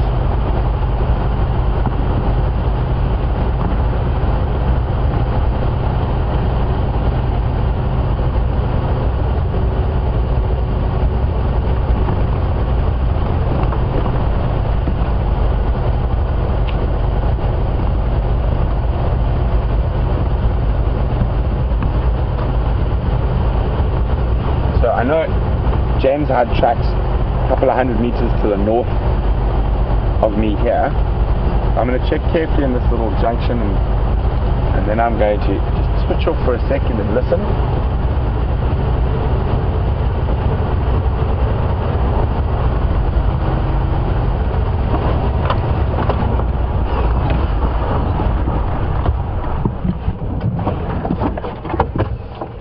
Strangely enough, the last time we were tracking Tingana when he was mating on Djuma, and we managed to find him, or James did when I was with the trackers, is when he was mating with Karula. We actually tracked him through this exact drainage line. Where to you two?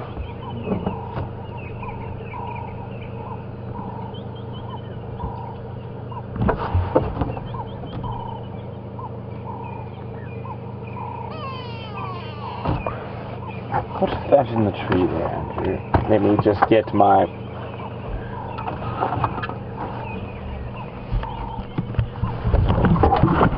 thing in the tree there. Wondering if it's a monkey, and if it is... It's not.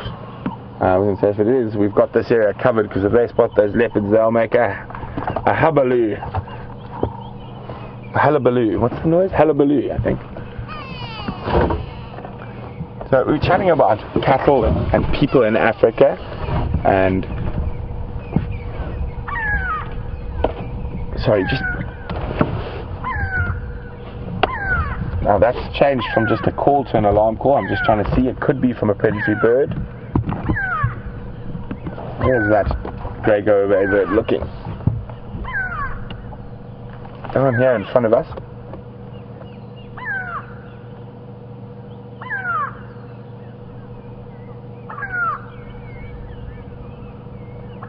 Wouldn't it be wonderful if they just popped out in front of us? So, Rume is wondering, has cattle husbandry controlled or limited in Africa? I think is what Rume is trying to ask. No, it's not. I mean, if you can afford cows, you can have as many as you want. And there's some big cattle farms, and also most local communities will have areas that are set aside for grazing.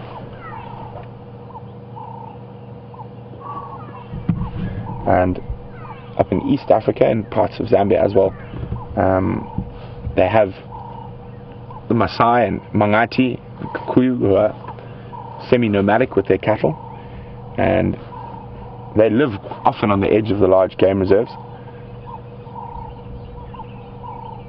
So it is, they do come into conflict with animals there. And in a lot of African cultures, your wealth is based on cows.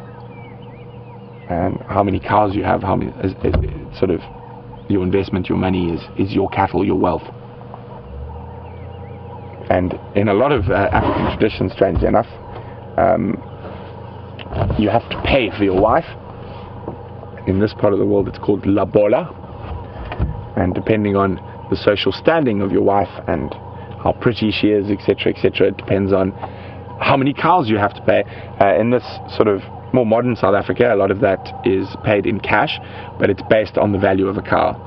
So for a very, very expensive wife, a very well-to-do wife, I mean, I've heard of upward of $30,000-$40,000 US being paid.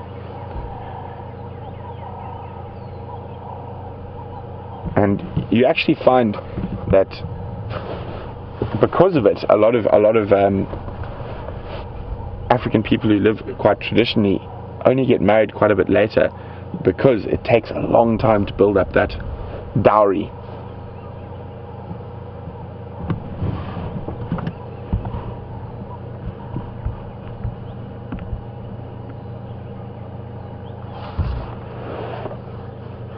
James, come in, James.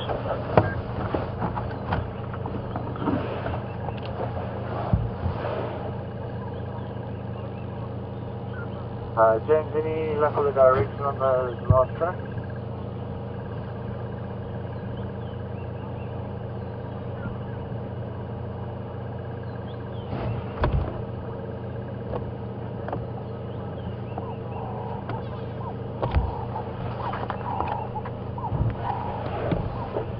So there are various programs being utilized in different parts of Africa to try and bring down human-wildlife conflict.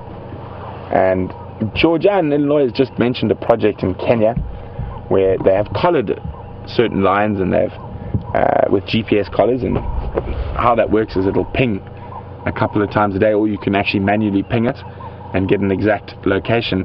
And then they've given the local Maasai phones that have access to that information, or they'll then text where the lines are to the local tribesmen. They will also compensate. A lot of places compensate for any livestock loss. It does work in some areas, but it doesn't in others, especially since traditionally how you become a man in Maasai culture is you have to kill a lion with a spear. These are either being very quiet mating leopards, or they're not where we think they are. I'm just going to check with James where he's checking and where he might want me to check. James. So I've just got back on the vehicle, and at least one track going into the block now. Finally found them heading towards the east in the block between Rebecca's, Finn's and Zoe's. That is Rebecca's, Finn's and Philemon's cut line. I'm going to drive around and just see what's coming out the other side. I've been standing by, just doing a bit of listening at Philemon's dip. I'll check Philemon's cut line back up to quarantine.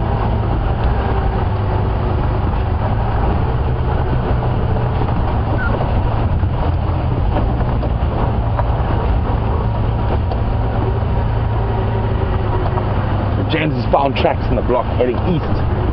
So that's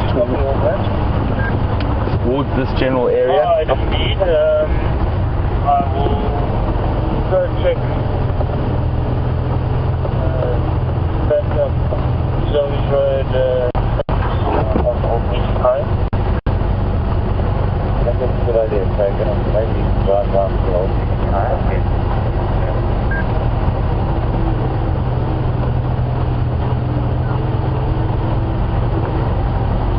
James, are you across? Whereabouts with the track heading east? Not too far from the depot. So I'm just listening to the chatter on the radio. but heading towards the left side. Copy. Okay, change of plan.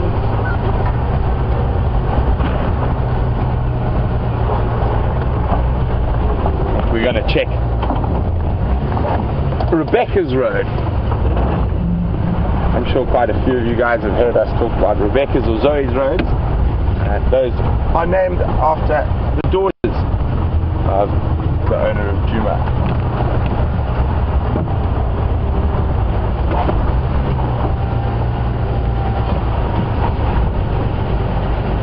Thought I saw a flash of movement. Might have been a bird. Always pays to double check. And the great go-away bird's still in the tree and not making any noise. So if the leopards were below it, it would be shouting from the treetops. Go away! Go away!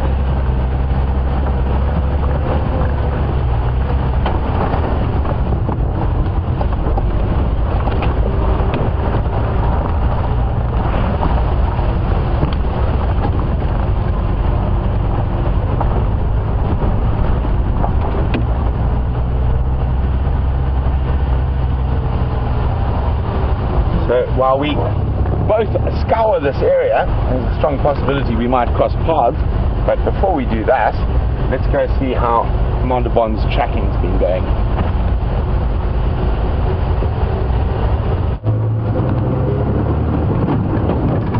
Hello! Good news-ish. We eventually found some tracks in this block, so we now have a direction for where they've headed. It is quite a large block. They are leopards, and so whether or not we find these two romantic lovers, I'm really just not sure at this point. I would have thought we'd have found them by now, and I'm going to keep just checking the road with great care to see that they haven't come across. I don't think they have at this stage. checking. What is that? And of course the light now is starting to fade. That's not because the sun has reversed, it's because this bank of cloud, this sort of front that's come in, is pretty thick.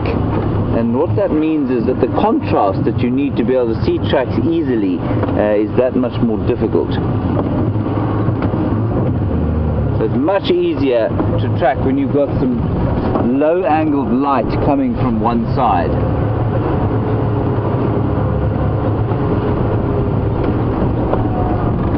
And Brent, of course, is now also in the area. We're actually starting to get a little bit of spitting rain now, so we must be careful of that.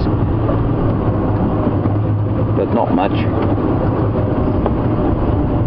So really you would think with this many people looking, Craig is also around here, you'd think with this much activity around here we'd be able to find them.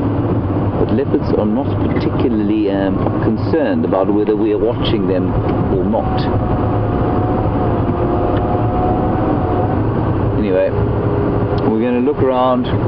We're lucky, we're lucky. If we're not, we're not. We'll find something else to look at.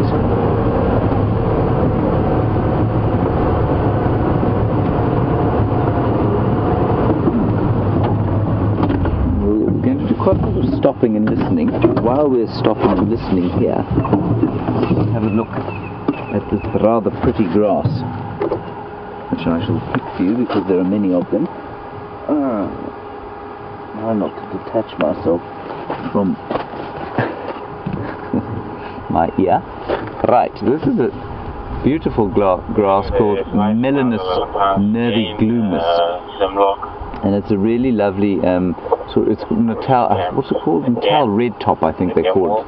You can see a very subtle pink tinge on the top of the inflorescence. Very gorgeous. And it's obviously got winged seeds. You can see they've got those little feathers, and you can see as the wind blows, they're flying off into the wind to go and propagate themselves elsewhere. Lots of them have already gone. It's not a good grazing grass, and you often find it on the sides of roads. It's kind of indicative of disturbed sites, but very beautiful, and doesn't taste great. It's so interesting how many of the grasses that are good for grazing actually taste quite nice.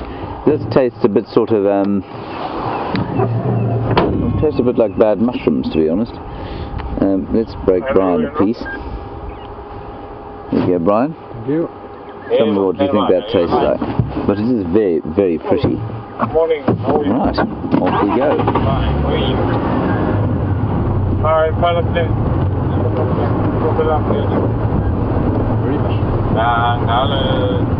Does, hey?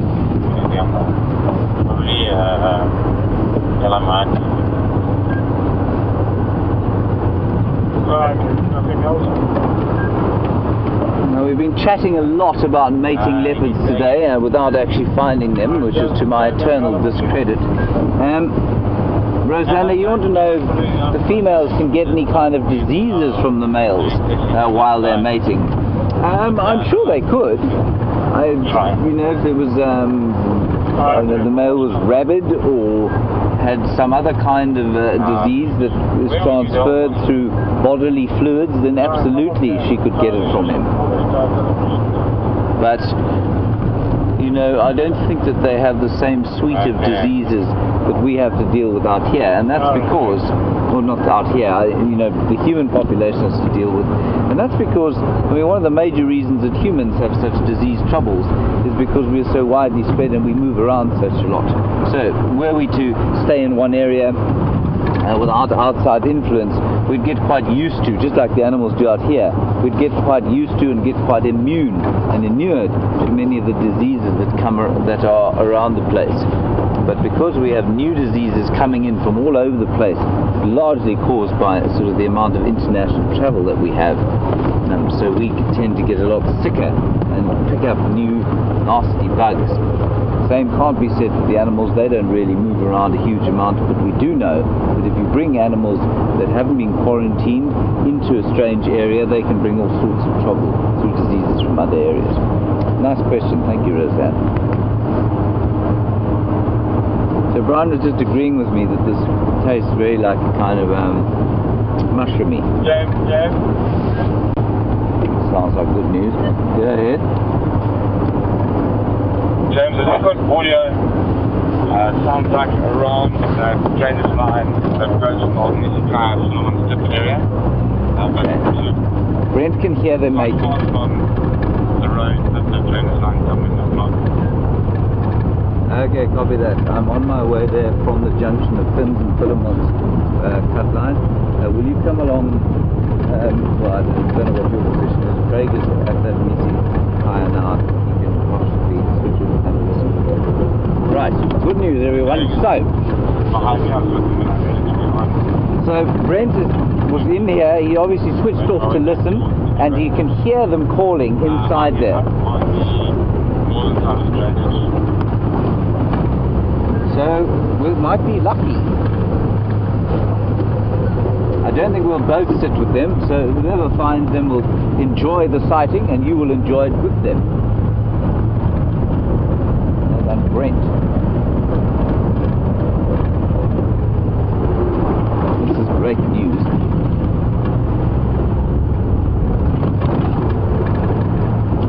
Spit out that foul tasting piece of grass. Right, so this is the drainage line. A drainage line, I was told the other day, is a very confusing term. It means dry riverbed, in case you're worried about it. It's like a kind of dry stream, if you like. So you can see now we're heading downhill, down the slope, towards a drainage line. So this would constitute a drainage line here. And Brent heard them in there, just that way.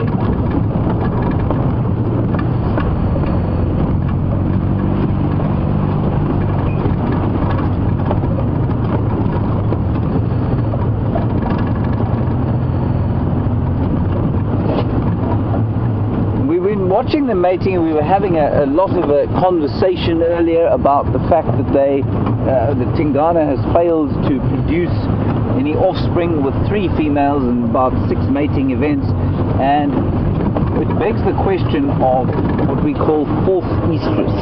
And Bugsy, you've brought this up. Bugsy, you want to know about false estrus and what is it and how's it controlled and how's it all happen? False estrus, Bugsy, is caused by a female thinking or coming into estrus, and normally the purpose behind it is to secure the loyalty of a male. So in that general area where I thought there might be, I'm just going to switch off characters. So Brent is going to switch off and listen. He's around here, and that was Craig you saw going into the block here. We'll go a little bit behind him and then head further towards the east. And the reason they have these false estruses, Bugsy, is, like I say, to try and kind of tie the males in and derive some kind of loyalty. And they don't always conceive, because if they don't know that the males are going to be around for long, then having a youngster with a male that isn't going to be around will normally result in those cubs being killed by other males. So that's one of the reasons.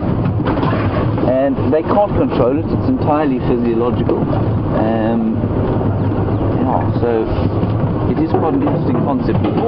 I think it's far better understood in lions than it is in leopards. And I don't know, I wouldn't say that Karula necessarily came into a false estrus. I mean, she definitely didn't fall pregnant the last time she mated, nor did Shadow.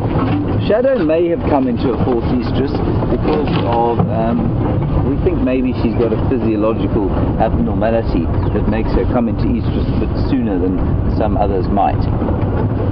But it's not, I wouldn't say that it's a particularly well understood concept.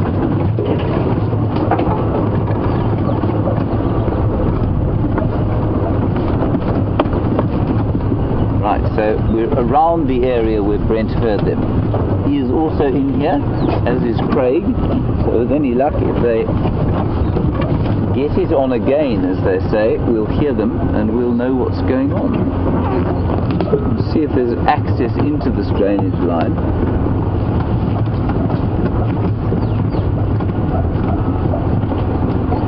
And I've travelled quite a long way since last night, probably about 2 kilometres, well, maybe 1.5, which is not very far, I suppose, the crow flies.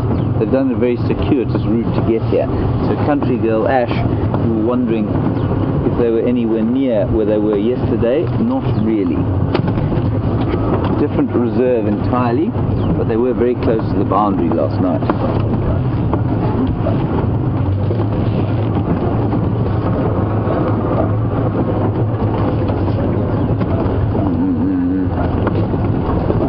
Well, here comes the first scratch of the new car.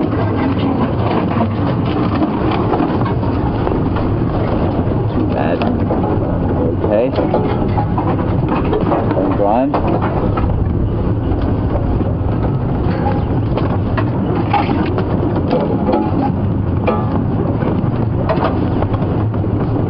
Really rather hoping they'll just come wandering along this drainage line towards us. Switch off and have a listen.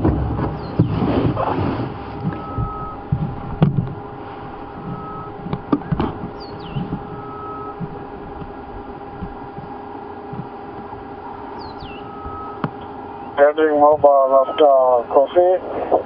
Any update? Alarm calling squirrels. Morning, Aubrey.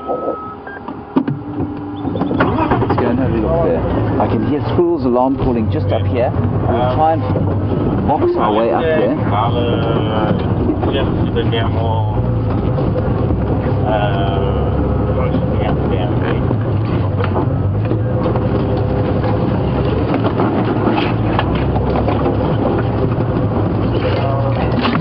Whoa, what's that there?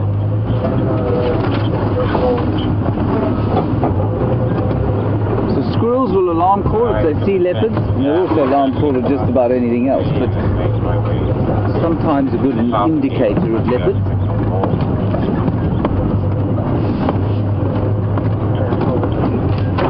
I really feel that we've worked very hard for these leopards and we deserve this.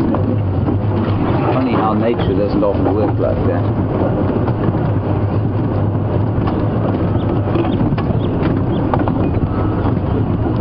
Aubrey also tracks and audio of mating pair in the block between Finns, Rebecca's and Philemon's outline, 2 stations in the area to follow up. Brent and Craig did have squirrels alarm calling to the south of the drainage line and following up there. There is Andrew. I'm just a little bit more west of where I saw Brent park his vehicle. I was walking around on the southern side as well. I'm going to see if I can make my way. That is Andrew, being a total clown show. Brent is just around there, also looking for the leopard, and everyone is trying to listen. The squirrels were alarm calling around here somewhere.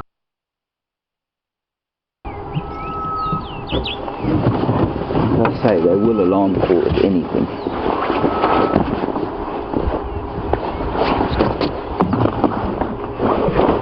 Jersey off. This is hot work, this tracking.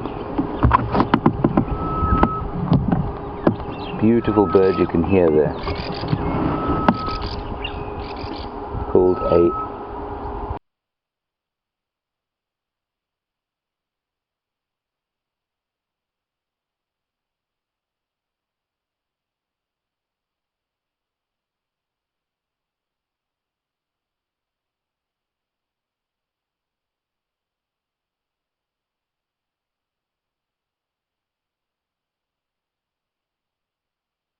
grey-headed bush.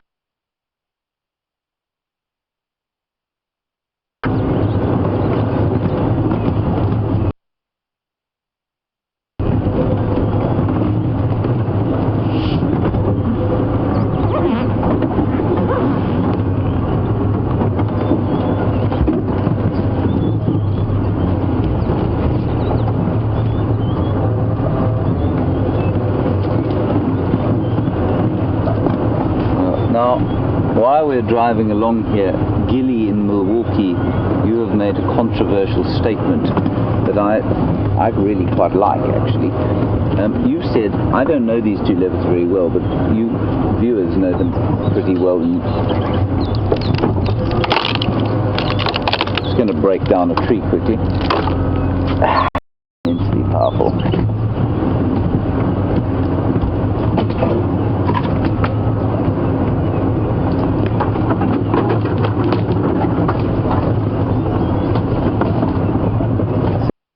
So, Gilly, you are saying we would... We spoke briefly about the fact that perhaps there is multi-paternity in leopards, and we don't know for sure. Now, you're saying you guys have watched Karula and Quarantine and Gunuma for not many years, well, yes, almost many years, and Quarantine and Gunuma don't look the same. They're different colours. One is blonde and one is gold. One is completely calm, and the other is has a really, what might be termed a poor attitude, I suppose. And you would like to postulate that perhaps they're half brothers from the same mother. I think it's entirely possible, Gilly. I really do. I'd love to know what other people think and whether that is possible or not. We don't know if leopards do it. We know of it in many other mammals, though, where there is multi-paternity in the same litter.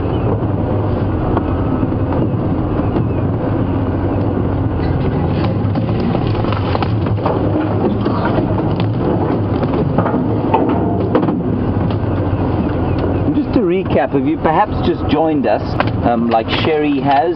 Sherry, we're looking for Tingana and for Shadow, two 9-year-old leopards, a mating pair that we saw last night, and we heard them in here just now. We had some squirrels alarm calling. Brent had them, or heard them just further off to that way. Craig is also in the area from Cheetah Plains. So we're hoping against hope that we might actually come up with something now. I'm just going to switch off the game. We're going to have another listen.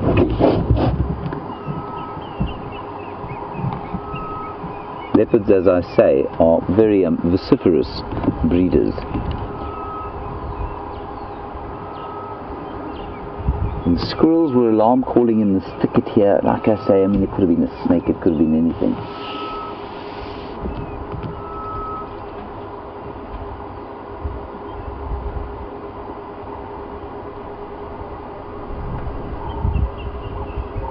Lots of beautiful bird calls at the moment. Blue waxbills, and you can hear a grey hornbill in the distance. Very plaintive calling, but no further aggressive growling. And the leopards will probably start to go static at the moment.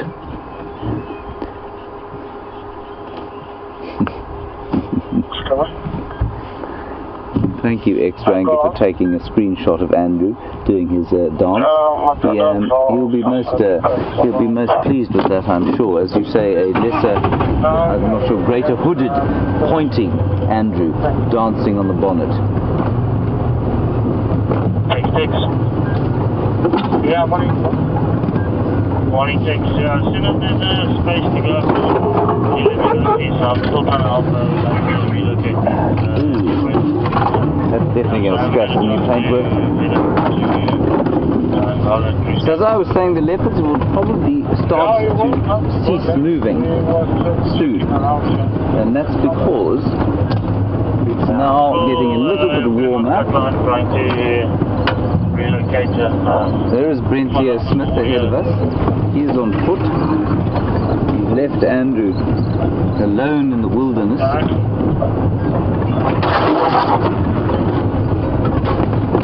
He will, of course, not pass up the opportunity to come and say hello to us.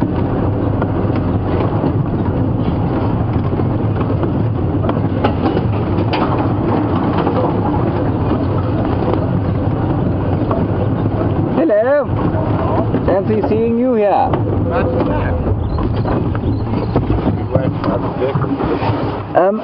You said you heard them in here? This side, yeah, somewhere.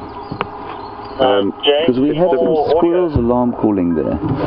It could easily be here, but I mean, Around here. there's that gusting wind. I just got that. Yeah. I was talking just to do Craig that as it again for us. happened. That's exactly what they sound like, actually. So it's Pretty good. caught it on the edge. Very good. Well done. James likes making me make funny noises. But yeah, I'd say here, but Yeah. I think definitely this side of the drainage. Squirrels there, maybe still heading east? Maybe. Okay, I'll follow along the southern side of the drainage. I'm just going to check Shabam Junction, Okay. just out of, Alright. just in case. Okay, I'll follow along the drainage line here, and we'll keep you posted. As you luck. were, get on with it.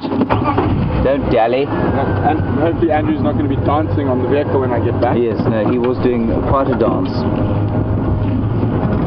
The mother would be proud, or embarrassed, I'm not sure which.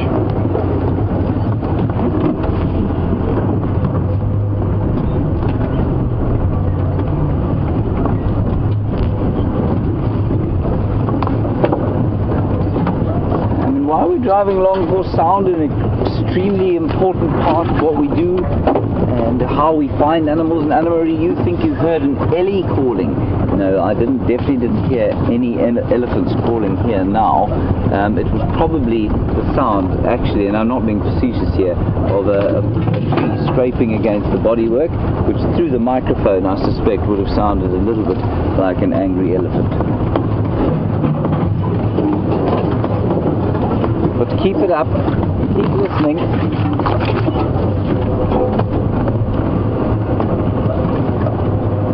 And interesting one, so many of you have been with us for so long that you start to recognize individual areas, of course. And Penny, you're wondering if this is a new area. It's not, it's actually really pretty close to central Djuma. It's just quite thick and there are not many roads in here. So unless there's an established sighting or something like the sound of leopards mating, we don't come into this area. I'll come back and see if you guys are handling you and okay. Copy that. So I think I heard the squirrel's alarm calling somewhere in here. So we will follow up along the drainage line The here. drainage line between Flint Road, Stack Line and Rebecca's. The last audio tracks also going into that block.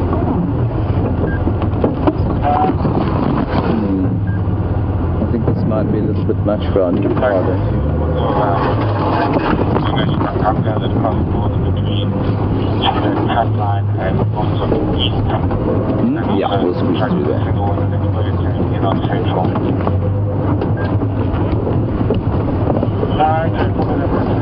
Whether we'll get through this drainage line, I'm not sure.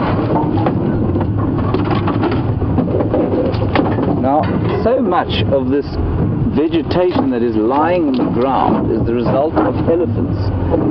Elephants, being what elephants are not very clean eaters. Pretty dirty. And make a bit of a mess.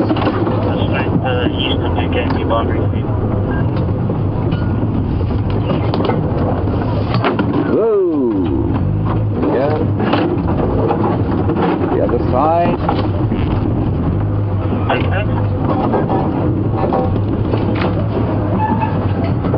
So let's just head across to Brent. He will tell you exactly what he heard, where it was, and what he thinks is going on. Well, he did that already, I suppose, when you just saw him. But let's get an update from him and Andrew. You can ask him, perhaps, Andrew, about his dance. We'll see you a little bit later, hopefully with some good news.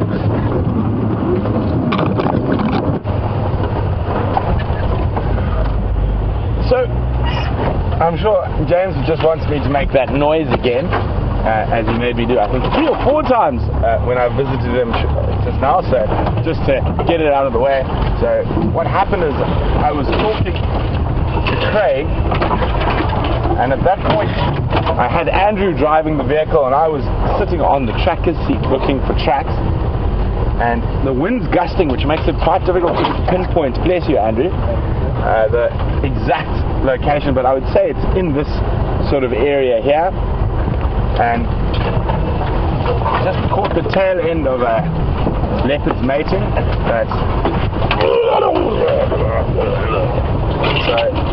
But the wind is gusting. I'm very confident it's on the southern side of this drainage line. But where exactly on the southern side of this drainage line, that is a different story. So James is checking. He heard some squirrels alarm calling down there, and just to double check, make sure, to put my mind at ease, I'm heading to Shabam Philemon's Cutline Junction, just to make sure those tracks haven't crossed further south. And as of Andrew's dance moves, I missed them. Andrew, could you give us a blow-by-blow of your exact moves that you were doing while I was actually working and trying to find leopard? No thanks. No thanks.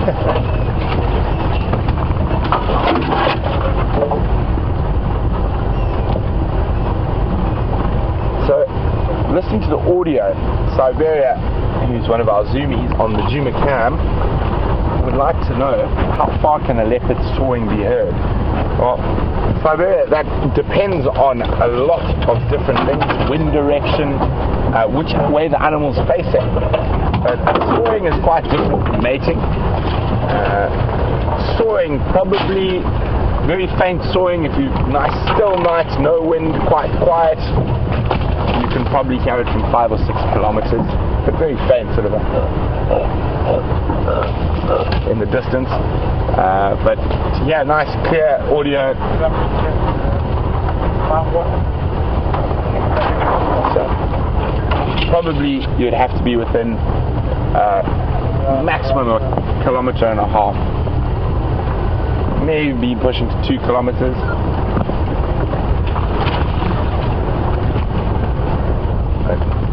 But that mating, you generally have to be within about 1 kilometer or so to hear that.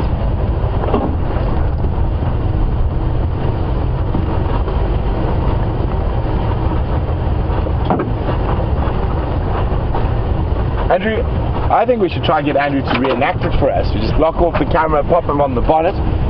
He is blushing quite a lot now, so I think he likes to dance when no one's looking. When I think no one's looking. When you think no one's looking, exactly.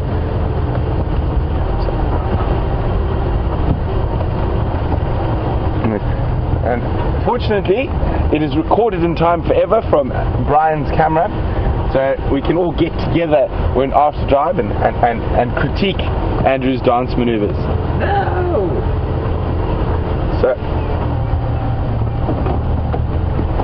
yes, that is a very good idea. We should get Brian to beatbox a beat and put that track on, and I think we should definitely make that a YouTube mission for today. Pop Andrew's dancing up on YouTube with Brian's beatboxing.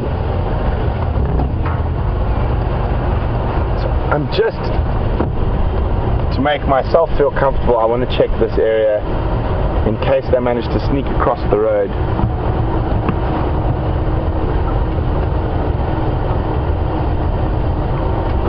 Although James's last tracks were heading east, we want to really make sure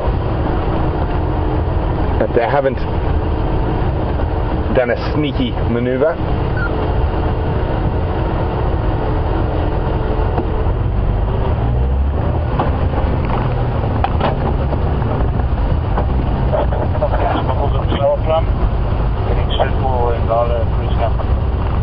So when we get the opportunity, we use these stuck under my stick little vials here to collect dung samples for Panthera, and they're doing a paternal study on leopards at the moment to find out who's the daddy.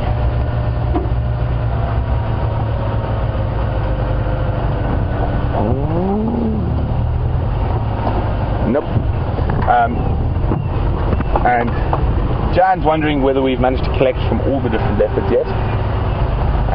We haven't. I think we've got Karula, Shadow, Vula. I think we don't have Tingana yet. So we do find him, and we see him abluting. As soon as he's moved off to a safe distance, one of us will leap out of the vehicle and collect his feces.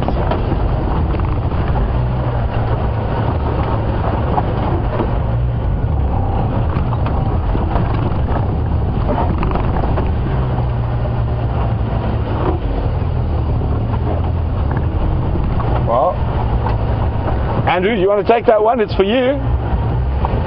So Billy Joe is asking, why do I cover my face? Simply for the flies, that's all. Flies away. They're irritating little things, so that's why I cover the face. Come in, Brent. I'll repeat Andrew's answer now. James is just calling me. Standing by. Brent, we have the alarm calling. Alarm calling in the parlour. Block between service track and the cut line. Come into the area.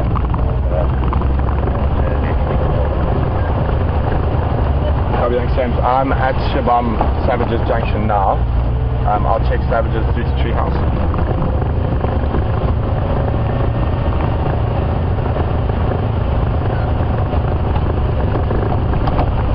So James said he heard some Impala alarm calls in this area we are in.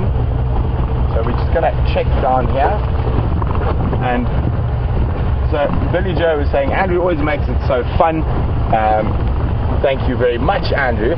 But also, why do you cover your face, Andrew? And Andrew was explaining, it's because he's so grotesquely ugly. No, I'm joking. It's for the flies that land on his face, and they do get very, very irritating. And unlike us who are able to swipe at the flies as we move through the bushes,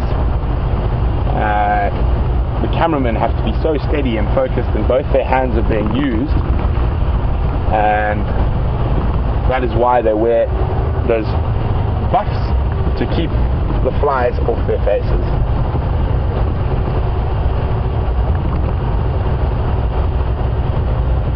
Oh my goodness, how did you end up here? Ooh, very pretty, and I'm sure I used to know what butterfly you were from. Come on, I don't want to squash you. Get off my shoe. Here we go. I'm going to pop him on the dashboard. It is a caterpillar larval stage from a butterfly. I can't remember which one. Starting to, let's turn him a little bit. Let's walk this way so everyone can see you nicely. There we go. Where's my butterfly book? This could be a bit of a challenge. I definitely know I've seen this caterpillar before, but now trying to remember which butterfly it belongs to. I think I'm very clever sometimes. I'm not sure exactly which, but can you go tighter than that, Andrew? No. You can't. Let me try. So on his back there's some little spikes sticking out, and that's given away the family but not the exact butterfly.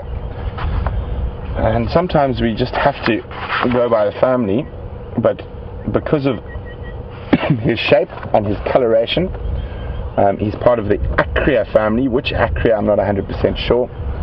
And you can see there's another one here. There, a bit closer.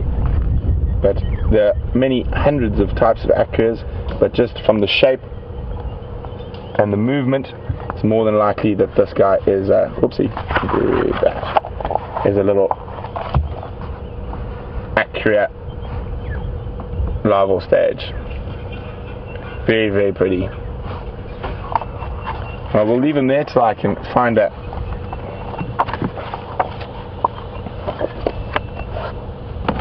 spot to pop him. And I can tell this is a butterfly because he's not so airy. Normally the moth caterpillars are those very, very hairy ones. You do get sort of protective spines on a few of the butterfly caterpillars, but they're not those really, really hairy caterpillars.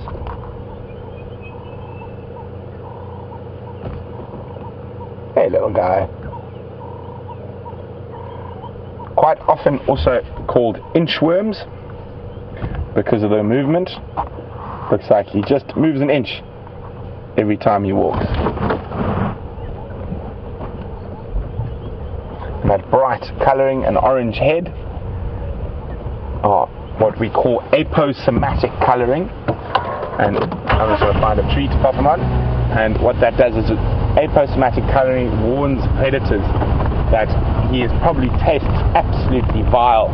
So orange, black, yellow, all aposematic colours.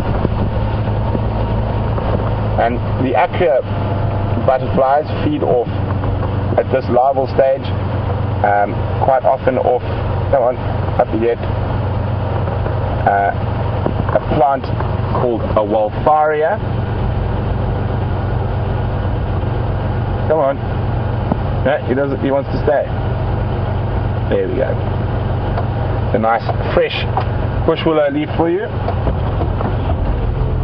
And Wildfaria doesn't have an English name, so it's only got a Latin name. It's Wildfaria indica. And they sequester a poison from eating it that is a hydrogen cyanide, and that's what makes the adults noxious as well.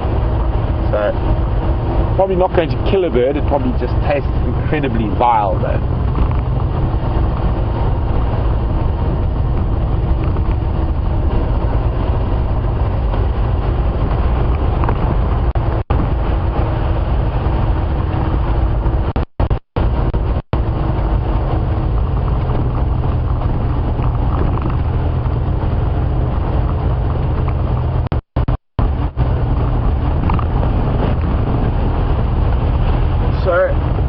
I know James has been asked this question from Boyd in North Carolina, and by the way, thanks very much, Boyd. Boyd says he loves watching the safaris. Our knowledge is so incredible and wonderful.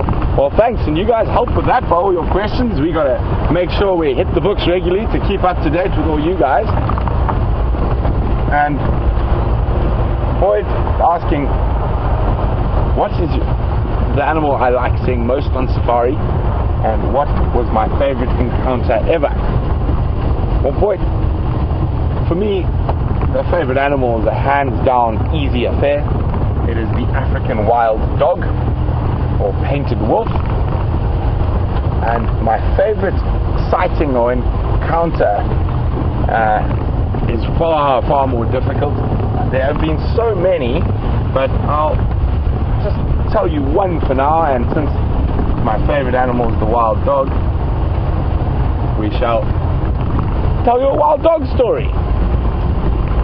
I was very fortunate in growing up in Botswana, and the concessions where my parents had lodges and ran lodges in Botswana. There's a lot of general game here, so maybe they didn't come this way. The animals look far too relaxed. There's zebra, wildebeest and impala. And we were very fortunate in the fact that for 10 years running we had wild dogs den relatively close to our camps, and some years we even had 2 separate or 3 separate dens between the 3 camps. And so I spent an incredible amount of time with wild dogs, and wild dogs are a little bit easier to follow up on the floodplains of the Kondo River. There's a little bit more open, it's not as thick bush here as it is here. There is thicker bush back in the backcountry, but fortunately most of the time they're denned around the river. And we were following the then was called a Labala pack, and there must have been 27 or 28 dogs in the pack at that stage. And we literally, hello zebras, we're looking for leopards, we're not looking for stripes, we're looking for spots. And we hadn't even driven out of camp yet. We'd probably gone 600 meters down the road, and we came across this pack of wild dogs at full speed, careering towards us, and in front of them was a mix of lechwe and impala, and they actually ran right up to the lodge deck. and they killed. Stations on back of my vehicle. Any updates? They killed 7 impala in about less than 7 minutes, and I know this might be quite gruesome, but it is a very memorable encounter. It was probably about this time of the year, so all the impala females were pregnant, and the one impala that was killed was right next to us, maybe 3 meters from us, and these wild dogs ripped her open, and a fetus came out and then stood up, and then 2 wild dogs grabbed the fetus from either side and ripped it in half. So that was one of my most memorable wild dog sightings, and there's so many. If you remind me, I'll try to do a couple a week, and we'll just, I think, stick to wild dogs for now. I've had so many fantastic times with wild dogs.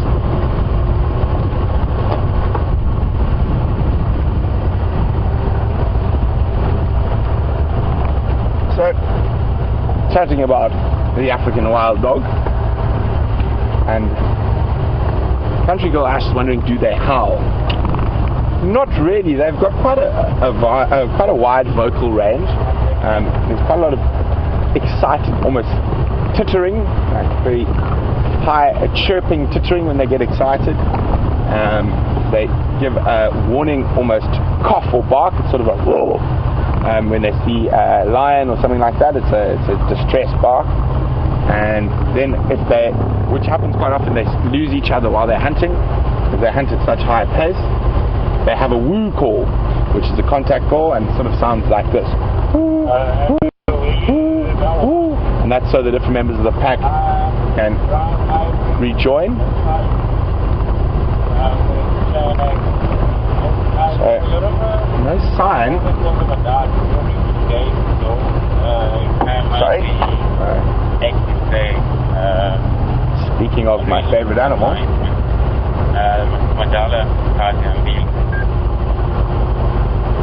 Copy. I'll just stop asking you all the time. Who doing one look? I do to that side. Who do the side? Okay, I'm still in the area here.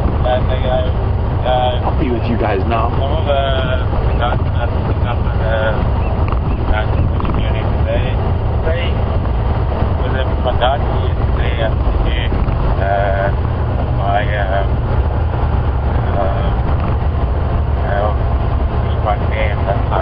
So, chatting about my favorite animal, they're following wild dog tracks, but unfortunately quite far from our northern boundary.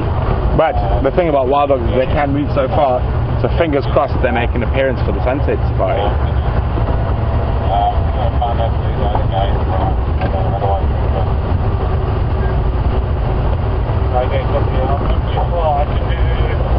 So, as you see, we do spend quite a bit of time on foot when we're tracking and things like that, and Anne-Marie's wondering, do they run away from people when on foot?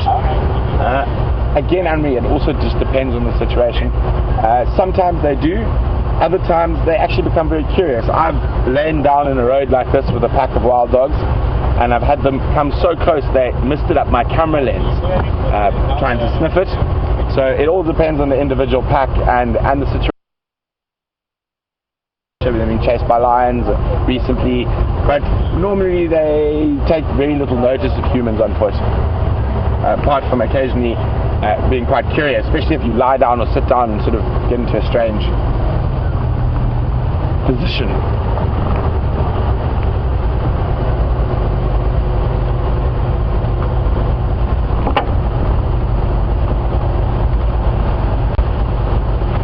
And that again is one of my memorable wild dog encounters, lying down in the road while a pack of wild dogs came towards me, and all of them sort of being within 2 meters or 3 meters of me, sniffing, one even coming, I said, this far, so even its breath misted up the front of my camera.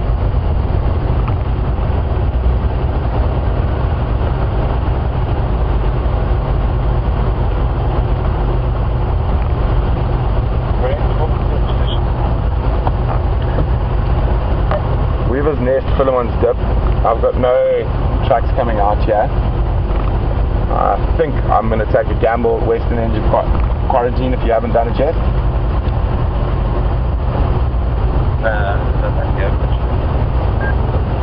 So James and I are still checking, and we're going to take a bit of a gamble. There goes James. James, just to confirm you're aware that your aerial is down.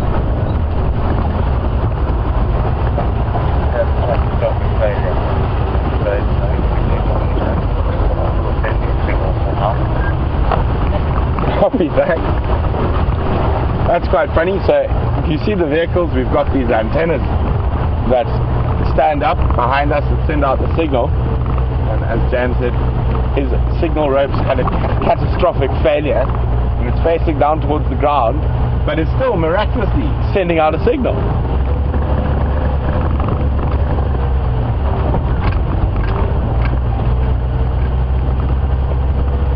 So we're going to take a little bit of a gamble and try check the western edge of the quarantine clearings. And while we make our way towards that area, we're going to go to the man of many catastrophes. No, I'm joking. We're going to go over to James, see how he's been doing.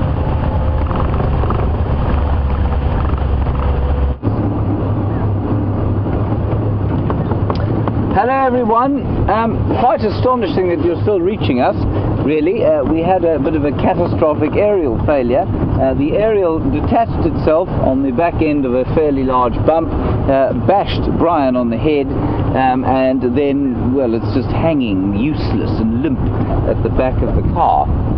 But you're still receiving a signal, which is quite positive. We had some Impala alarm calling here. I came herring into this area, drove off road, found nothing. Not an Impala, nothing. So it's all rather confusing and rather frustrating. I think these leopards have given us the slip, to be honest. And I think, well, we got to see them last night, I suppose, and maybe they just wanted a bit of romantic privacy for the rest of the day. Who knows? But we've been stopping, listening, trying to hear. Adding.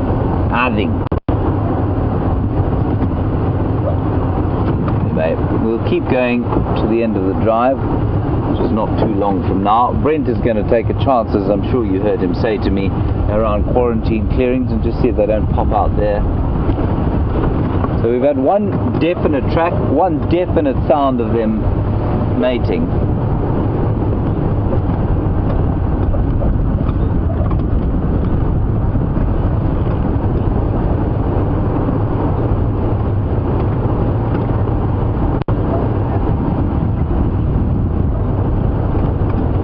So we're obviously not seeing these leopards, so let's chat about one or two other things. A very nice query from Marcel coming through there about the fact that there are asphalt or tar roads in the Kruger National Park, and she's seen twice on Kruger National Park sightings that antelope have slipped on the roads there during the course of a chase or a kill.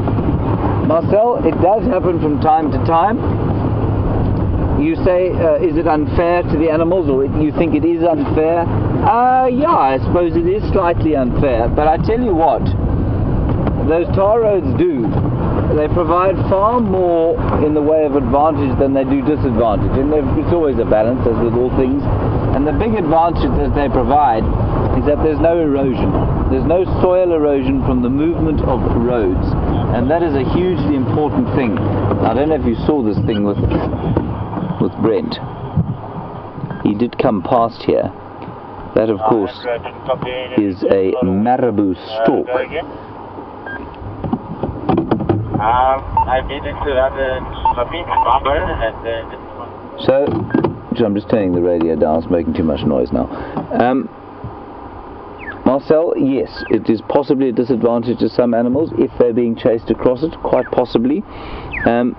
But remember that the only time that you will see Kruger sightings is normally on those roads, and so there will be a kind of misrepresentation of the disadvantage that it causes. And secondly, because of the number of vehicles driving around in the Kruger Park, those asphalt roads, well, they're not particularly good to look at.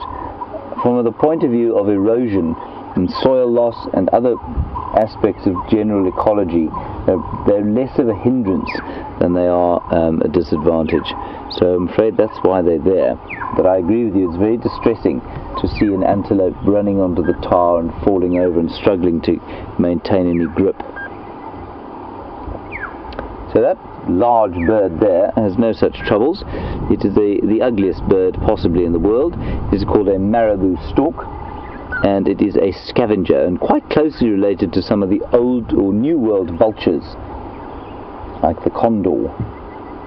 It's more a stork than it is an old world vulture.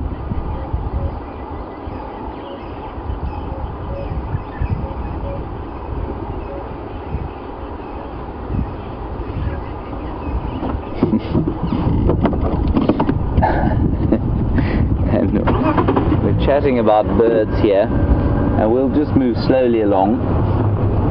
Virginia in Kentucky, you say you've heard a bird here that sounds like a rusty gate spring, and you want to know what it is. Virginia, I don't really know, to be honest, which bird you're talking about. There is a bird there called a crested francolin that sounds a little bit like a fastly swinging rusty gate hinge. It might be that, perhaps, the crested francolin.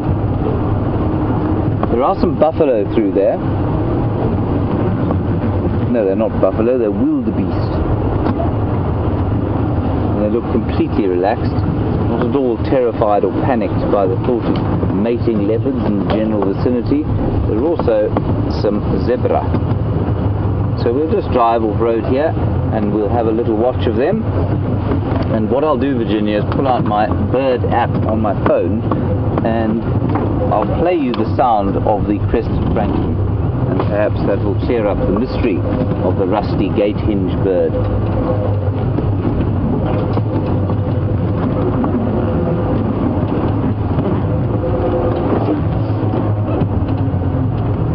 This is roundabout where those impala were alarm calling, so I don't think there's a great deal of leopard activity in this area.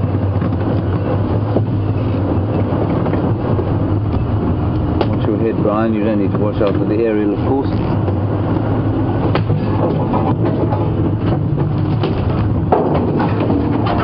Oh dear, the great migration has begun. There we go, beautiful wildebeest. We wouldn't normally drive off-road for them, but because of what we think might be in the area, I thought it would be a good idea. Okay, so you watch them. I'll quickly find the crested francolin on my bird app, and we'll see if this is the rusty gate hinge for Virginia.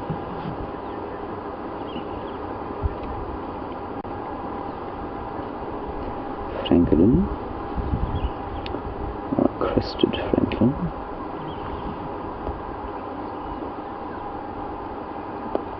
Right, here we go, Virginia. Listen up. This is the crested francolin calling.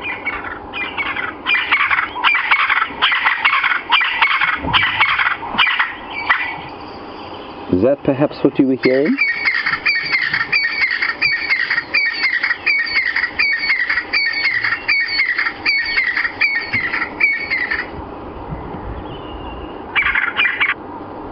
That's all I can think of, I'm afraid. I'll let you know if I hear any other rusty gate hinge birds, but I suspect crested francolin might be what you're looking for.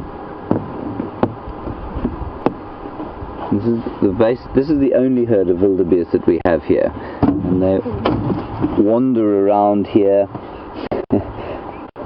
and onto quarantine clearings quite a lot, and they're quite easily recognizable by those kind of the youngsters there with their very rufous heads.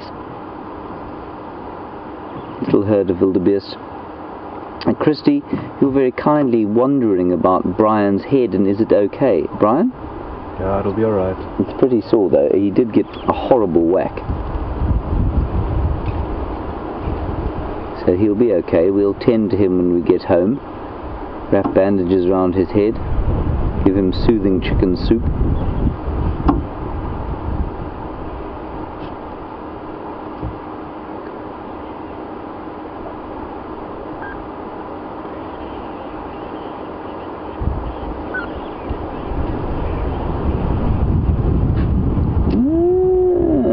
interesting one from Gerda. Gerda, yes, I think maybe you're right. So, Christy, we're going to play you another one. Gerda reckons it might be the grey-headed bushshrike. That sounds like a rusty... let me just find the bird. Sounds like your rusty hinge. Right, here we go.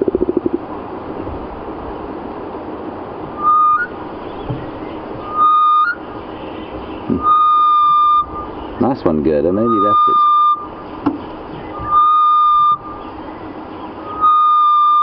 Beautiful sounding bird. And in Afrikaans, its name is the spookvoël, which means ghost bird, because it sounds like a ghost fluttering through the bush.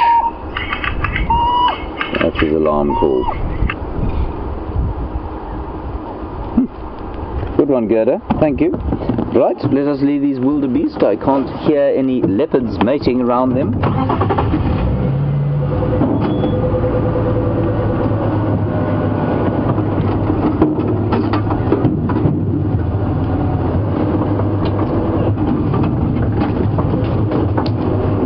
Our way out of the block here, and wildebeest do not occur in great numbers in the Sabi Sands. The habitat is not conducive to those huge herds that you get in East Africa. And Kachino, John, you've pointed out that is the case, that they're just a few million short here. They are. We've got about 25 here. They have 20 or 2 million of them in the Serengeti.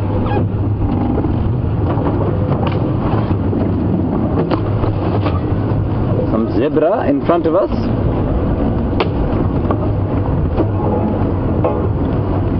Oh.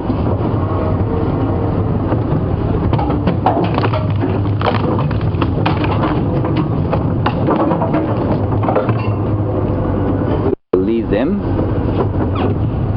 just in case we don't pick up these leopards in the last few minutes of drive.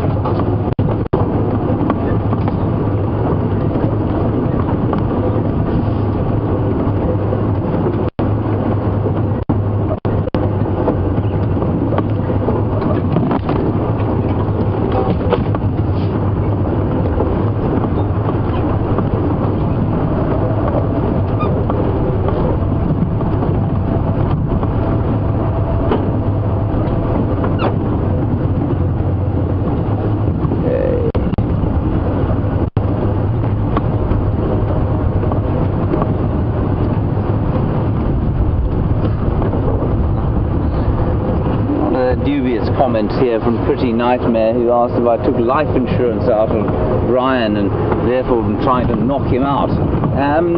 No, Brian and I are not partners in that sense, and so life insurance on each other, we are not the beneficiaries of each other's vast life insurance policies. Brian, do you even have life insurance? Nope, Brian doesn't have life insurance, so knocking him out for that would be, well, I mean, all it would net me would be a couple of buffs and perhaps his dark glasses.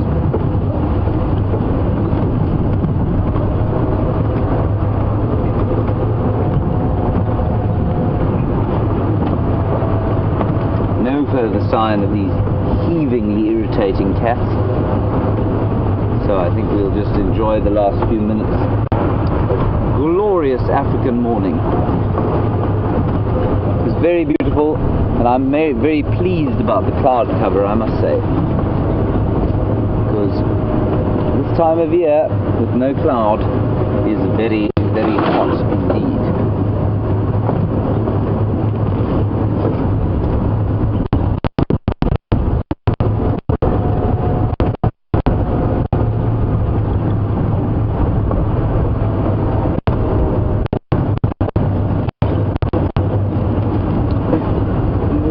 Looking at what I consider to be the ugliest bird in South Africa, the marabou stork. And Anna Marie, they are fascinating. You say that they are incredibly fascinating. They are certainly fascinating, and you like to see them with their wings out. How big is their wingspan? I'm going to guess at roughly 1.5 or 1.6 meters, which would be roughly, say, 5 feet. I'm just going to check exactly, because this remarkable bird app I have will tell me precisely what their wingspan is.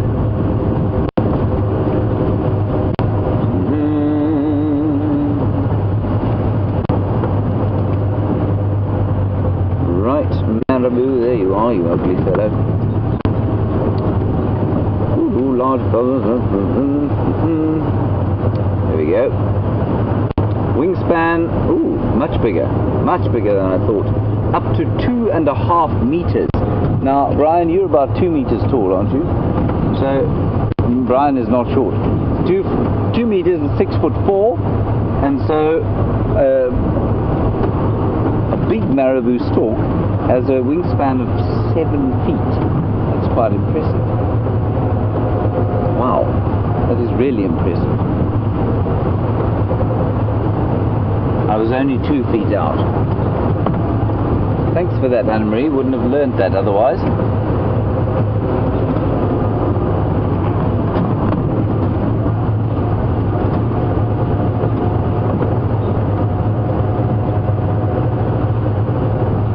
No, nothing further.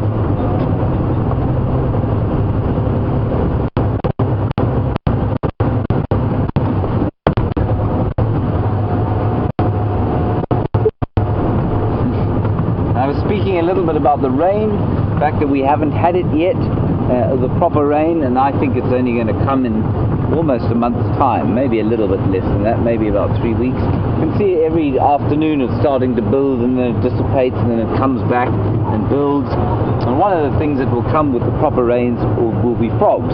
In Christina, Michigan, the chances, you want to know the chances of seeing a bullfrog.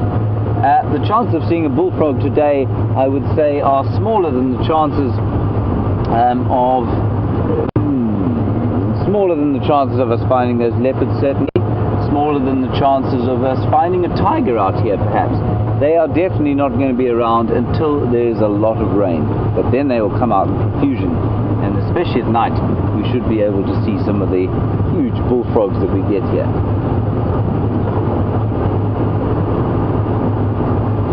Two species, one the African bullfrog and the other the giant African bullfrog.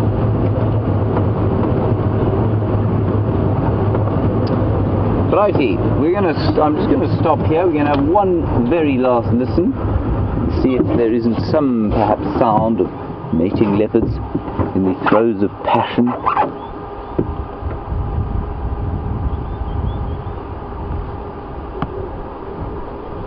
There you can see lovely gunmetal grey skies that we have today. Not so nice in various parts of the world where gunmetal grey is the standard sky colour, but very nice here where it just happens every so often. Right, that's it everybody, I'm afraid, from me. Big thank you to Brian, and I'm sorry for the injury caused to you. I hope that we will fix you up a bit later.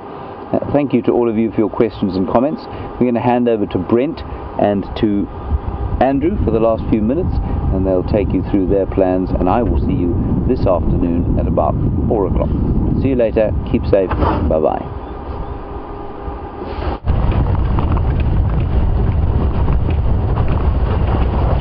So we haven't given up on finding these leopards just yet. If we don't get any luck, we'll definitely try on the sunset safari. But just double checking this western edge of quarantine herons in case they've come through the block heading in an easterly direction. This wind is making following that audio quite difficult, but you never know, they might appear. On the Juma Cam, it is the closest water, so zoomies, beware and keep a close lookout during the day.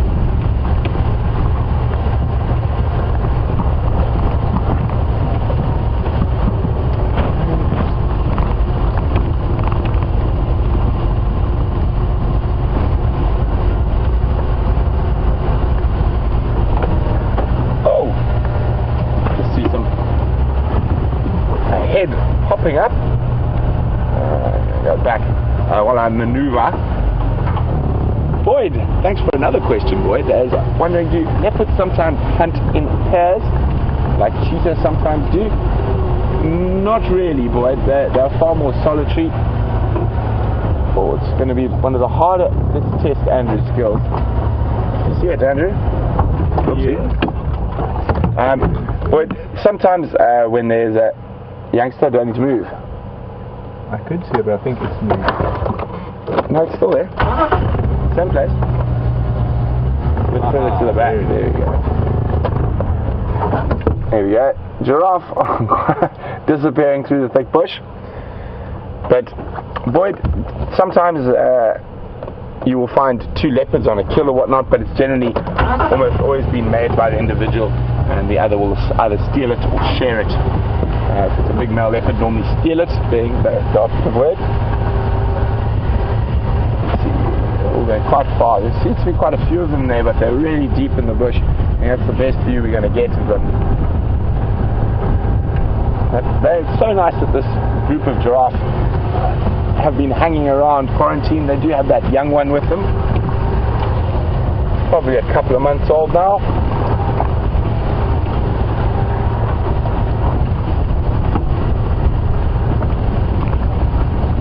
Maybe we'll get a view of them from this angle, but they are in that drainage line, and hopefully they're going to come out onto quarantine and maybe even head down to the Juma Dam for a drink. So another one for the zoomies to watch out for, the giraffe. So when we heard those leopards, it's in that general area, but quite far. I just thought if they are on the move, it's worth checking around here. And it's been quite cool this morning, but the humidity and warmth has just stepped up a notch now.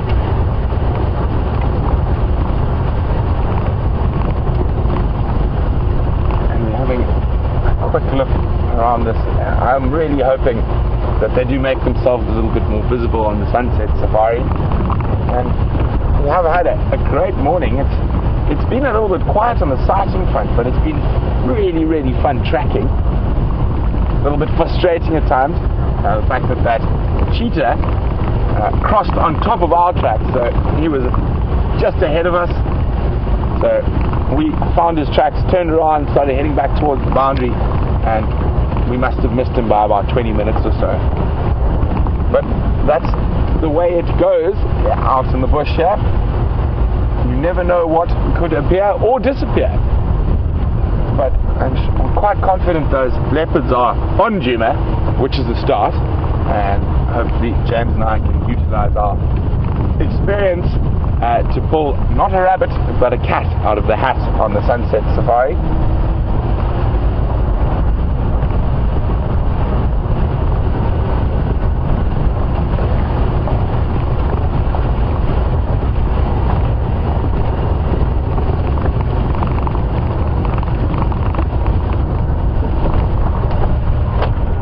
We're just gonna stand by here. Hopefully we get one last little bout of audio that will give us a good direction where to look a little bit later.